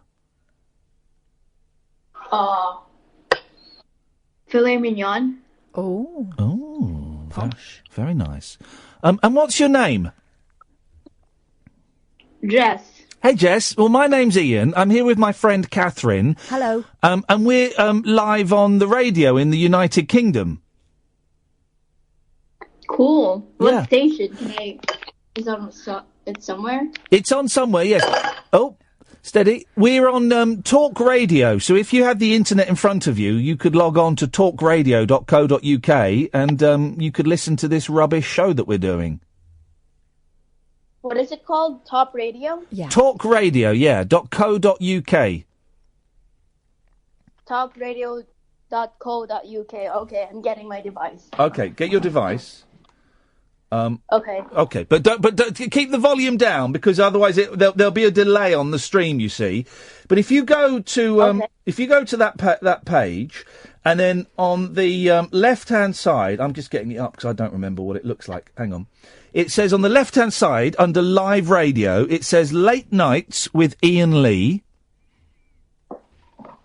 Okay. And that's me. And that's I'm just going to your website. okay. So Jess, how old are you, Jess? I'm 18. 18 years old. And are you a student? Do you work? I'm a student. What are you studying? High school. High school. Okay. So you're still like studying everything. Yep. Unfortunately. Unfortunately. And what do you want to do after high school, Jess? Business. Go to college. Oh, I see. Business. I like that. Well, what do you think about what's happening in America at the moment with Donald Trump and all of that? Well, I think it's kind of like crazy. Yeah, that's putting it mildly. Would you? Were you old enough? I'm not sure when you turned 18. Were you old enough to vote in this election? Oh, I wasn't old enough. Okay, and can I... By the way, what's the thing? Are you on the Talk Radio website? Are you on the Talk Radio? Yeah. If you look on the left-hand side, under Live Radio, it says Late Nights with Iain Lee. That's me. Oh, gotcha. May I ask who you would have voted for if you'd been old enough to vote? I was hoping for Bernie Sanders, but he can't be. No, gosh, that's very progressive of you. And what do you think about Donald Trump? He seems to have got a lot of people very angry. Yep. Do you want him to build? Yeah, do you want him to build a wall? Like, I don't know. I don't want him to build a wall because there's a lot of people who just want to go here. They want to do their American dream to pursue it. Because I always thought that the American dream was. I thought that America was built on immigrants, and that But what was it? Bring me your huddled masses, and that people fleeing war and people who wanted to improve their lives. I thought America embraced those people. I don't know what's happening in America right now. It sounds crazy. You sounds like you're enjoying your food as well. Sounds delicious. Yeah. How many viewers are we? How many people are in this? How many people are? Well, there's me and Catherine are presenting it. We've got my friend Ed is through the glass. He's from New Zealand. And we've got tens of thousands of people listening to us right now. Can I get it recorded? Me being famous? I tell you what we'll do. We will make sure that we put this bit. Are you on Twitter? Okay. Are you on Twitter? Yeah. Hang on. Right. Give me your Twitter name. It's Migs V. What? Spell that. It's ITS. Hang on. ITF. MIG. Say that again. MIGS. Hang on a minute. Start again. IT what? ITS. Yep. MIGS. MIG. Yep. TV. Are you Justin Miguel Cruz? No, that's not me. It's Migs Villarreal. Hang on a minute. What am I doing wrong here, Catherine? It's Mig what? Is it? Oh, Migs, are you Lost Boy? What is it? Hang on a minute. What? Give it to me one more time. ITS. MIGS. ITS MIGS TV. TV. Oh, I've got you. Hang on a second. Hey, here we go. Look at that. You're wearing glasses. You've got stars on your face. And you're clever. You've protected your tweet. Well done. Gonna be famous. You're gonna be famous. I should warn you. You probably get a load of weirdos. Right. What you need to do is I am going to send you a tweet. Hello, this is me. And then what we'll do is we'll make sure, because we want to be big in America. Yeah, right? massive. What we'll do is we will make sure that this phone call, we do a podcast every day of the best bits of the show. We will put this phone call, even though it's not one of the best bits, we will put this phone call in the podcast, and tomorrow I will tweet the link and you'll be able to get it that way. How's about them apples? Oh, I also want to keep my stuff private about this election thing. Oh, yeah. You want to do what? Yeah, definitely. Okay. Yeah. Okay. So I'm just going to DM if ever. Say that again, because you keep dropping out.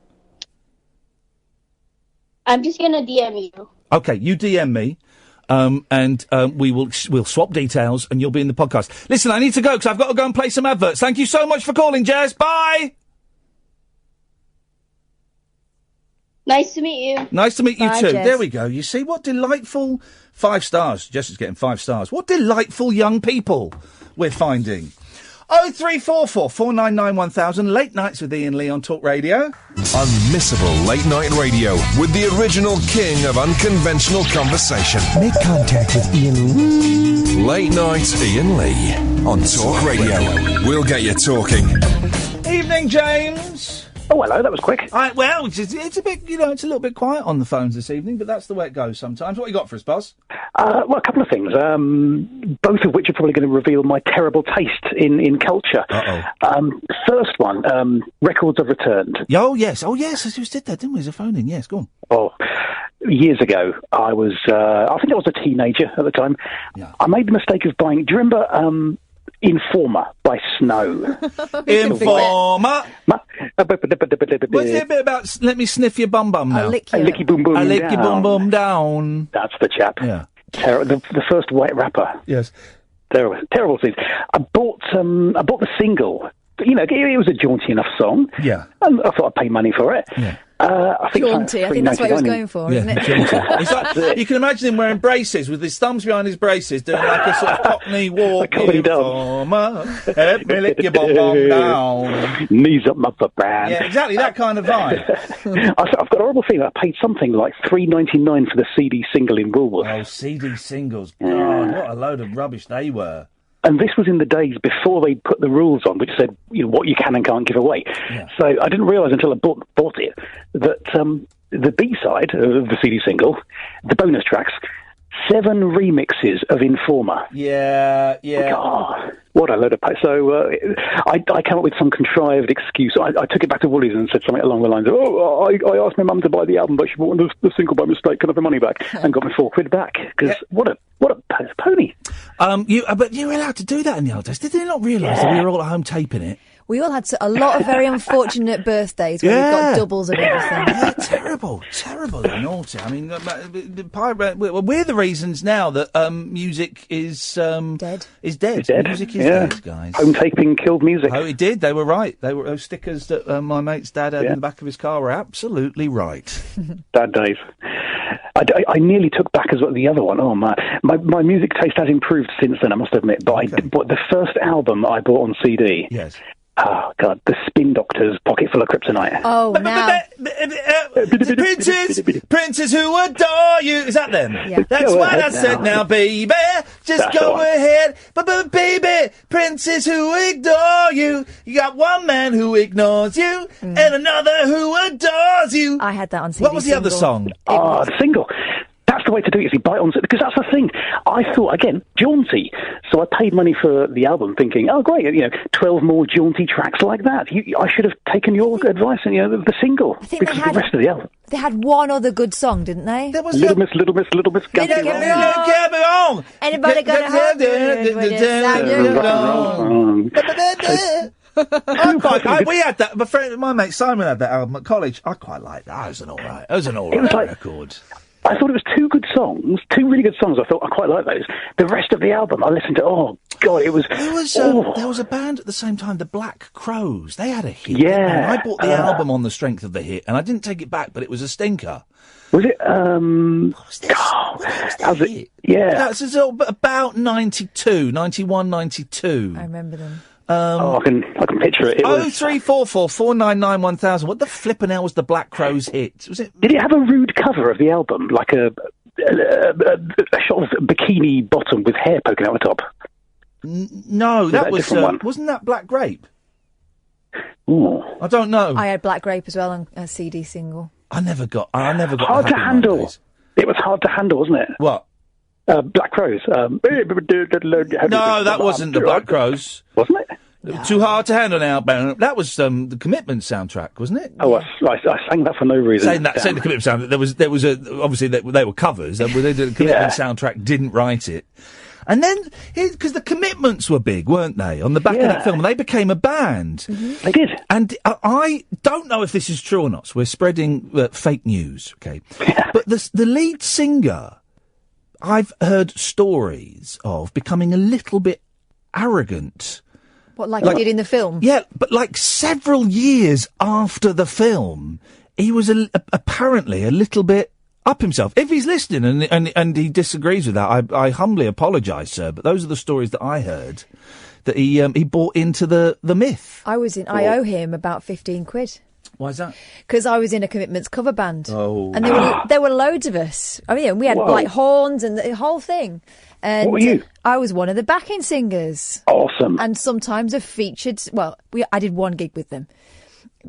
before I went off to live abroad for a year and forget all about it. But it was great fun. And we got 15 quid each, and there was about 30 of us, so they paid us quite a fair whack. Yeah.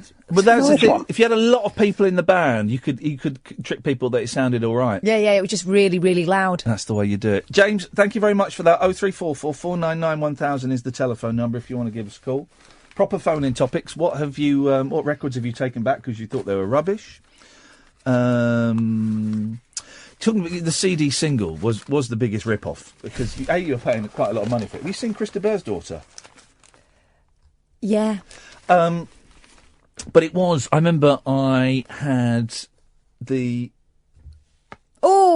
CD single of. Actually, I think I nicked it off my mate Slim. He was a fat lad. Of course he was. The Farm Groovy Train. Get on, get on, get on, get on, get on my groovy train. That was a shock. But the B-side, the B-sides were 4 remixes of Get Groovy on Your Train. Groovy Train. They were good, the Farm. They did. Okay, they did All Together Now. Yeah. What was their other hit? Oh, I don't know. They did a version of Stepping Stone, I think. Did they? The the trumpeter from the Farm ended up working with my dad. Really? Mm-hmm. Yeah, he ended up I think he was the picture editor at one of the national newspapers. Really? Yeah. Good for him. I mean, I think they're still going, the Farm. Good, and here we go. Have some of this. Have it large. Oh, it's an advert for Cadbury's. We don't want to have that large. We'll skip the advert, please. 3, 2, 1. This guitar sound is going to be. Oh gosh. Plug it in here. This is, when was this, 1994? No, would have been before. I'm going to say 80. I'm going to say 80. No. I'm going to say 90 at the latest. 89, I'm going to say. Let's have a look. Oh, hang on.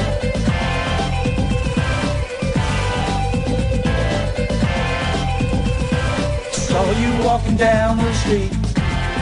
Well, you're driving. 1990. That guitar sound, though. Well, they really are like a poor man's Happy Mondays. Let's get that guitar again. Does this ring any bells with you, Ed? Was this a hit? No? You say like a poor man's Happy Mondays, but he's a better singer. That guitar. Someone should sample that and do another song with it.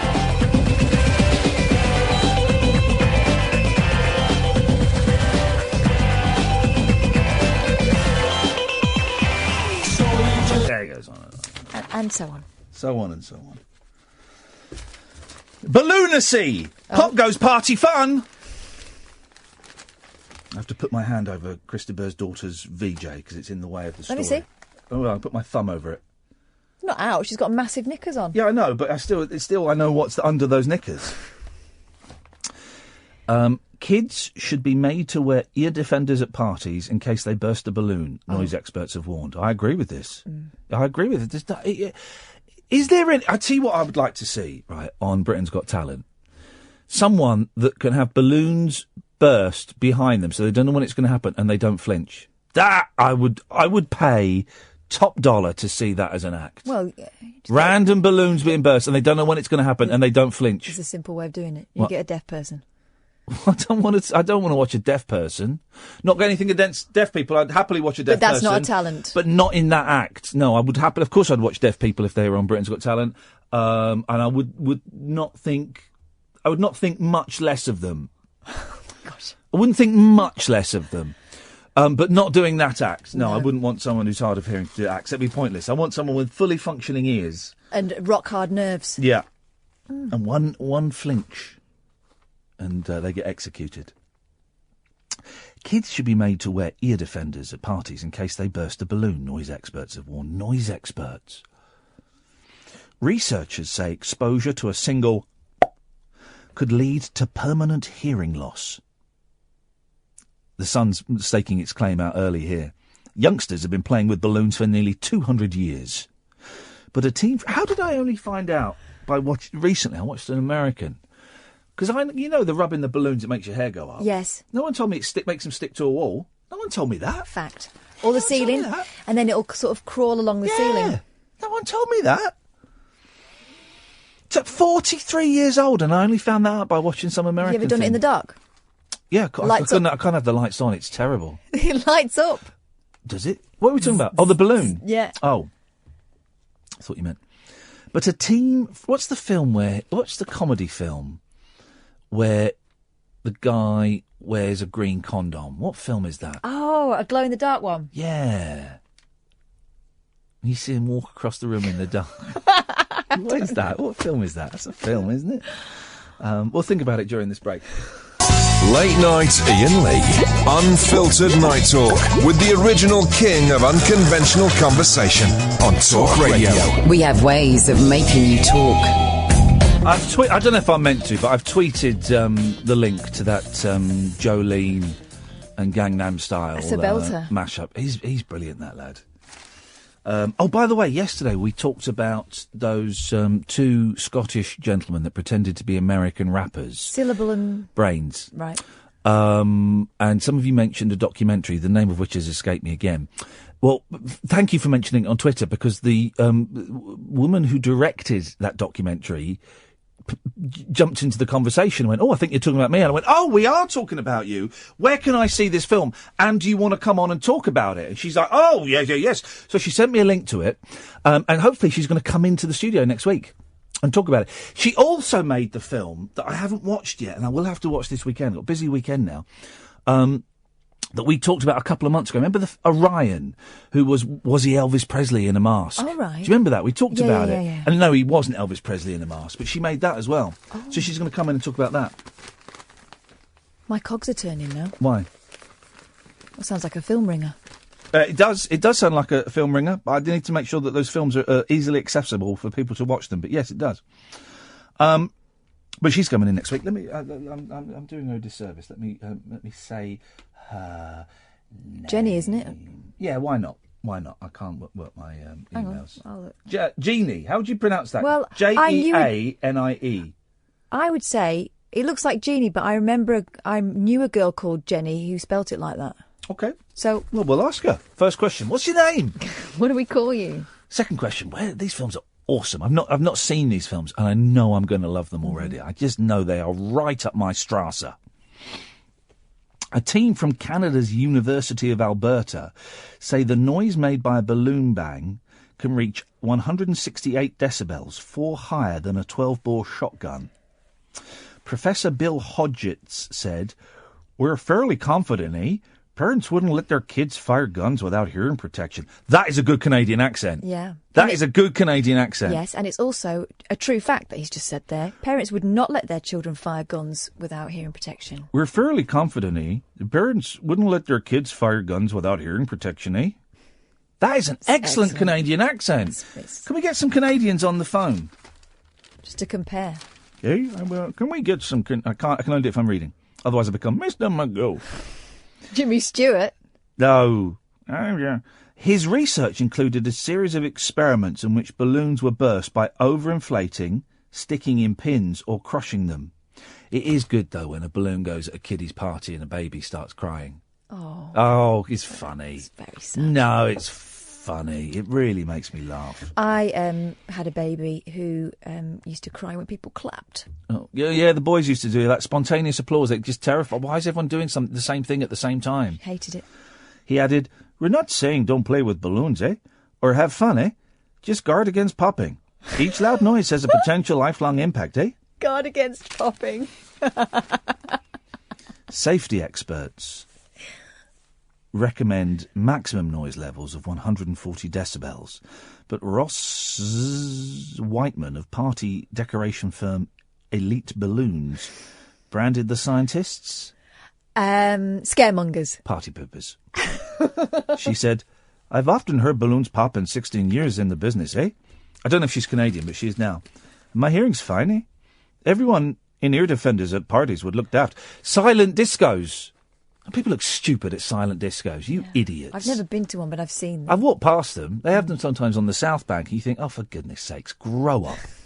Grow up, You absolutely... Are they all listening to the same song? No. Well, then you'll be like, but you gotta speed it up. And they'll be like doing the erection section. Well, I know, but you get that anyway at normal parties, don't you? Mitch Gilbert of Trade Body, the Balloon Association, added... Did they say it was balloonacy? Well, that's the headline, first headline, mate, and I read that out, right, so, okay. yeah. Added, there obviously isn't much happening in Alberta if the researchers had time for a study like this. One balloon going pop at a party isn't a significant danger. Well, it starts with one balloon, and then it's 5, and then it's 5,000, and then we're oversworn, and we're filled with balloon babies, and we have to follow their religious laws. And the static is unbelievable. That's how it starts, guys. That's how it starts. Here's an idea for a guest, actually, that I've been thinking about for ages, and someone suggested him yesterday. And he is the coolest man in the world. Mm-hmm. Go on. Buzz Aldrin. Come on. Why'd you pull that face? Because I've seen him interviewed, and I don't think I've been there when he's been interviewed, but come on. He's got a reputation for being difficult. Right, he's 89 years old. He was the second man to walk on the moon that we know of. Okay. So he's got every right to be difficult. And also, you've not seen me interview him. When have I had an awkward interview? Ever. Because I charm Mr. them. Ethical? Oh, well, I mean, golly gosh, that wasn't awkward. No, that wasn't awkward. The words were free-flowing. It's just they were not words that I cared to broadcast on this radio station, and the laws of the land prohibited me. No, fair enough. I'm not saying that you wouldn't make. I mean, he looks silly here because he's modelling like a silver jacket and silver boots. Oh, space, isn't it? Yeah. He's 89 years old, Kath. Give the fella a break. He constantly has to put up with people going, I don't really believe you did it. Yeah, he gets fed up with that. I don't believe you did. Well, I believe he did it. I know he walked on the moon. I believe it. Could you interview him, though, in your usual style and not ask him about his greatest hit? Do you know what? I probably could, actually. I read his autobiography, and he was a boozer, an alcoholic, for a long, long time because of that huge void in his life. Yeah. That once that they'd gone up to the moon and landed on it and came back down, they were kind of like stars for a year, 2 years, and they got to travel the world, and they got keys to cities, and they got to meet presidents and queens and kings and all this kind of stuff. Then after about 2 years, they were abandoned by NASA, and it was the next generation of astronauts that kind of became the celebrities, and they were completely abandoned. And he kept trying to put himself forward for jobs at NASA, and they said, well, no, we're all right, Buzz, actually, we don't need you, mate. And he became a boozer. And he ended up as a car salesman. Really? Yeah, because it's an amazing book. Do you know what? I need to read it again, actually, because it was such a good book. He ended up as a second-hand car salesman because he couldn't get a job anywhere. And the guy owning the shop said, hey, I'd love to have Buzz Aldrin selling cars. And I don't think he sold a single car. Wow. And I think he got sacked from that. All right, rock listen, bottom. I'll give him a try. What's his autobiography called? Because it really is absolutely cracking read. And, you know, you talk about buildings that... he's written a few. I'd have to know... OK, I need to find out what the actual one... Anyway, astronaut Buzz Aldrin takes one small step for man, one giant leap for design, the second man to walk on the moon that we know of. Don't say that to him. Modelled Nick Graham's space-themed Life on Mars collection as part of Men's New York Fashion Week. Buzz, 89, wore a metallic silver sports jacket and trainers, black T-shirt and black trousers on the catwalk. We think he looked out of this world. Mm. Get Aldrin on the phone. Let's have him. He'd be a great I'll give guest. him a try. 0344 499 1000 is the telephone number. Late Nights with Iain Lee, Talk Radio. Late Night Iain Lee. On air and off the leash. On Talk Radio. We have ways of making you talk. 0344 499 1000. Good evening, Will. Good evening. Hey, Will, what you got for us, man? Well, not a lot. I just phoned for a chat because I've tweeted you a couple of times and said I'd phone you and then bottled it, and I don't know, just done it today. So it's a really ridiculous thing to do, isn't it? Phoning up a radio station. Well, it is. I remember a few days ago you were saying when you phoned up and you were just like, shaking, and I'm now shaking just talking to you. Whereas like 2 minutes ago, I was just sitting there listening and no worries in the world. Have you got the jump? Have you got the jumpy leg? Yeah. I'm standing up now because I can't sit down. It's funny, isn't it? And there's nothing I can say that will calm you down, you know. And when it's finished, your body will suddenly relax. You know, that's the strange thing about it. But people do it all the flipping time. It is right. Not the people that phone my show, but the people that phone up, you know, like politics shows to talk about Brexit and talk about Trump and talk about this hour we're going to talk about the NHS. I do wonder why people make the decision to why they feel that their point on the subject is so important that they have to phone a radio show and talk about it. See, I think again I've tweeted you on it before because I'm probably slightly opposite to you, and I'm more centre right in terms of views. But I actually listen to you because I don't want to listen to politics, and it bores me, and I've deactivated my Twitter account for about 4 days ago because I was just fed up of seeing things about politics, and it's just, I don't know, just had enough really. And actually the last 4 days, just, I don't know, life just seems a bit simpler and a bit easier because it's just not getting bombarded from left and right. Do you remember when Twitter used to be a bit of a laugh? Because it's got very serious, hasn't it? Really serious. Yeah. Oh yeah, too serious. I had a cull of people in politics probably about 6 months ago, and I'll just find myself creeping back into that. And I'm one of those people that just can't resist getting involved into a debate or a conversation. And then at the end of the day, whoever I talk to, I'm not going to change their view on it, and they're not going to change my view on it. And it just, you've probably heard my relationship with Twitter is a fraught one, and I did delete off my phone. It's back on there for the moment, but I've set up this app that is going to delete all of my tweets that are over a week old. I wanted to set it so it would delete them after 3 days, but you can't do that because Twitter is really handy for plugging things like the podcast, for getting in touch with guests for the show. We've got a few guests for the show because of Twitter, you know, selling tickets and stuff like that.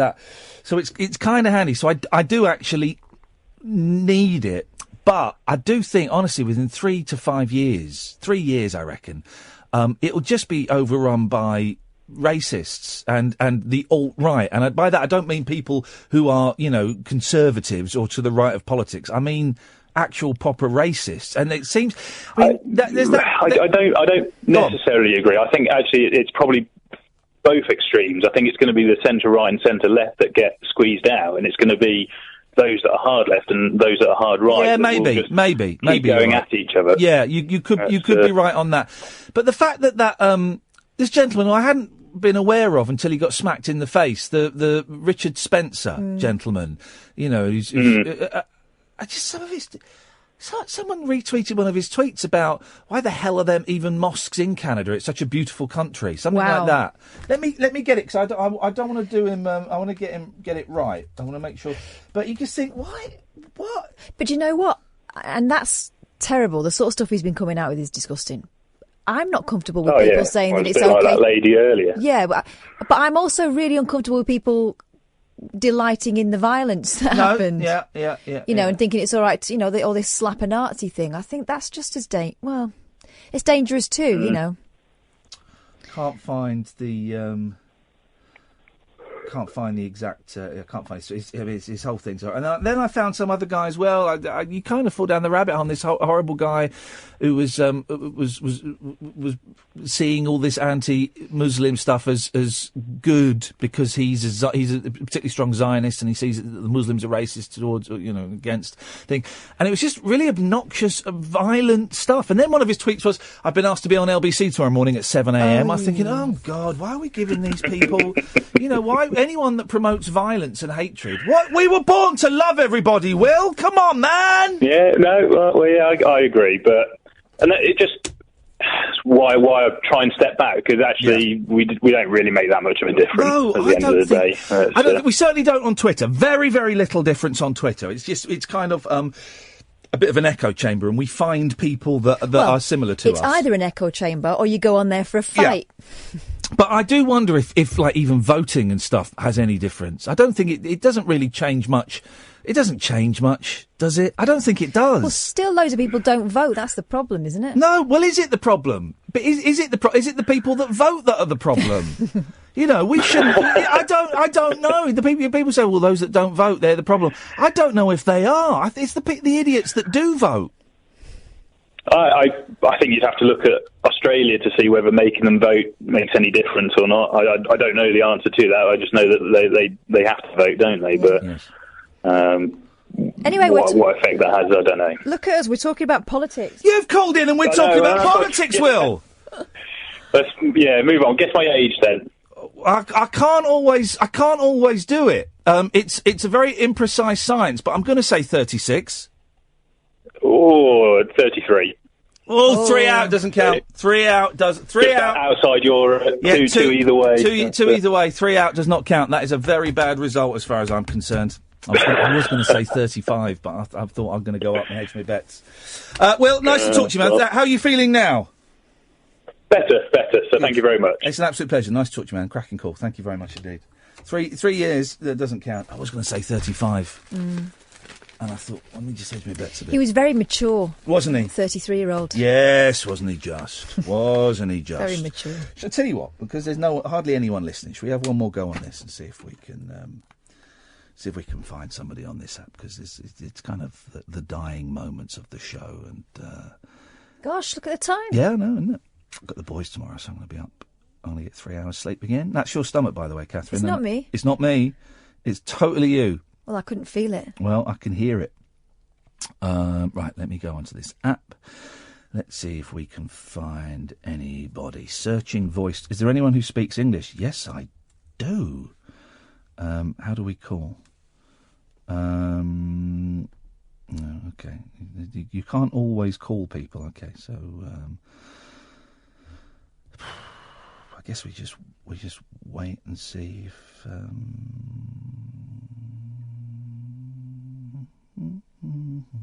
I don't really understand how this works. Isn't it supposed to be an alarm clock? I think it's moved on from that because we did this on 3CR. Yeah, and it was missed one because I looked away. Right. There are some people who are saying they want to be woken up, but see, here's the thing: there's people here saying that I am just 13, looking for someone to talk to. That's inappropriate. No. That's inappropriate. That's we don't want that.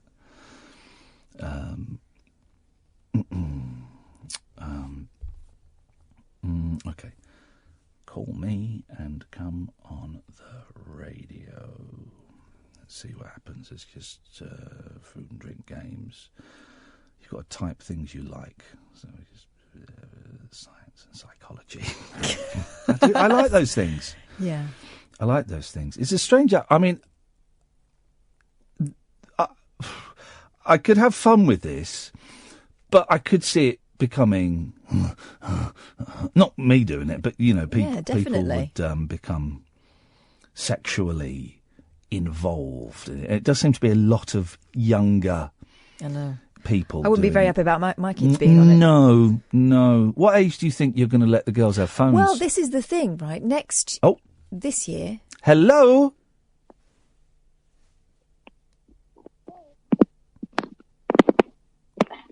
That's it. Hello? Try French. Hello? No, do it French. Allô? Salut, je m'appelle Catherine, et toi? Hi.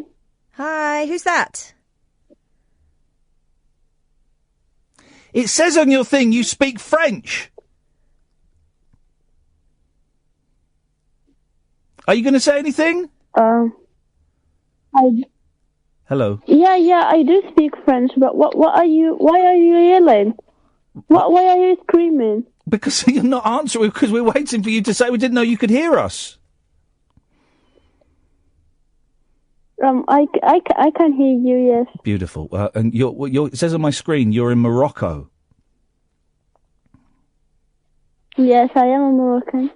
Yeah. Yeah. I am a Moroccan. Okay. And may I ask how old you are? I am 19, and you? I am very old. I am 43. My name is Iain. I'm here with Catherine, Hello. who is 45. I am not 45. And you are live on British radio.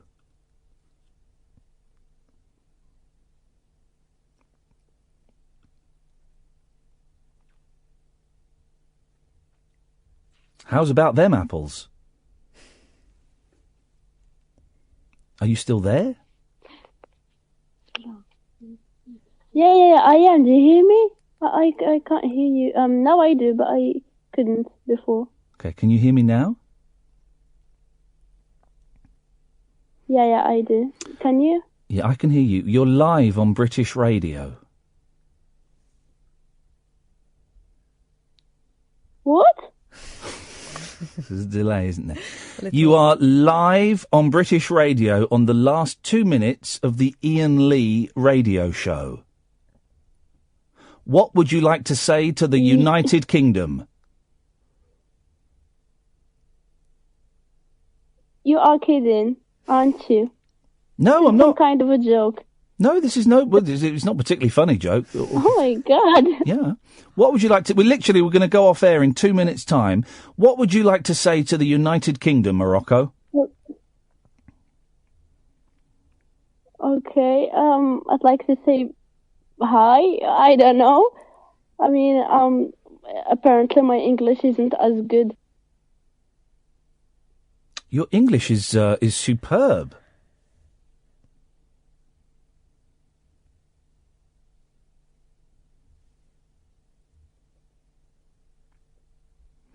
Okay, well, listen, there is a slight delay on the line. We have to go now, but thank you so much for talking to us.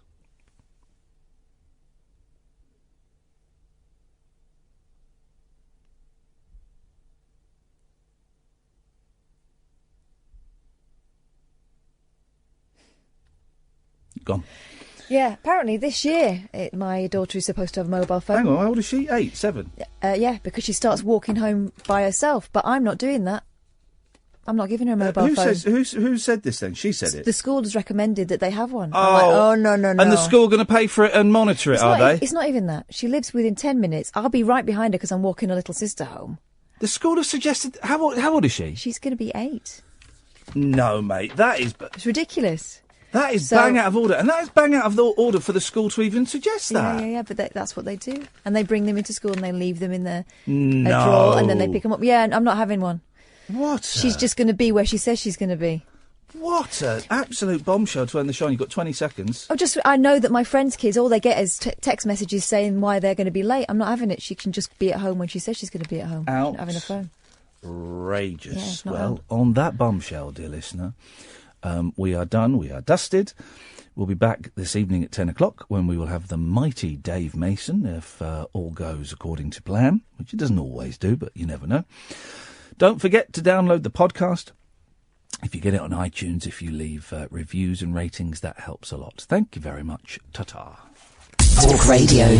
Talk and entertainment across the nation. Talk Radio. Give it some lip.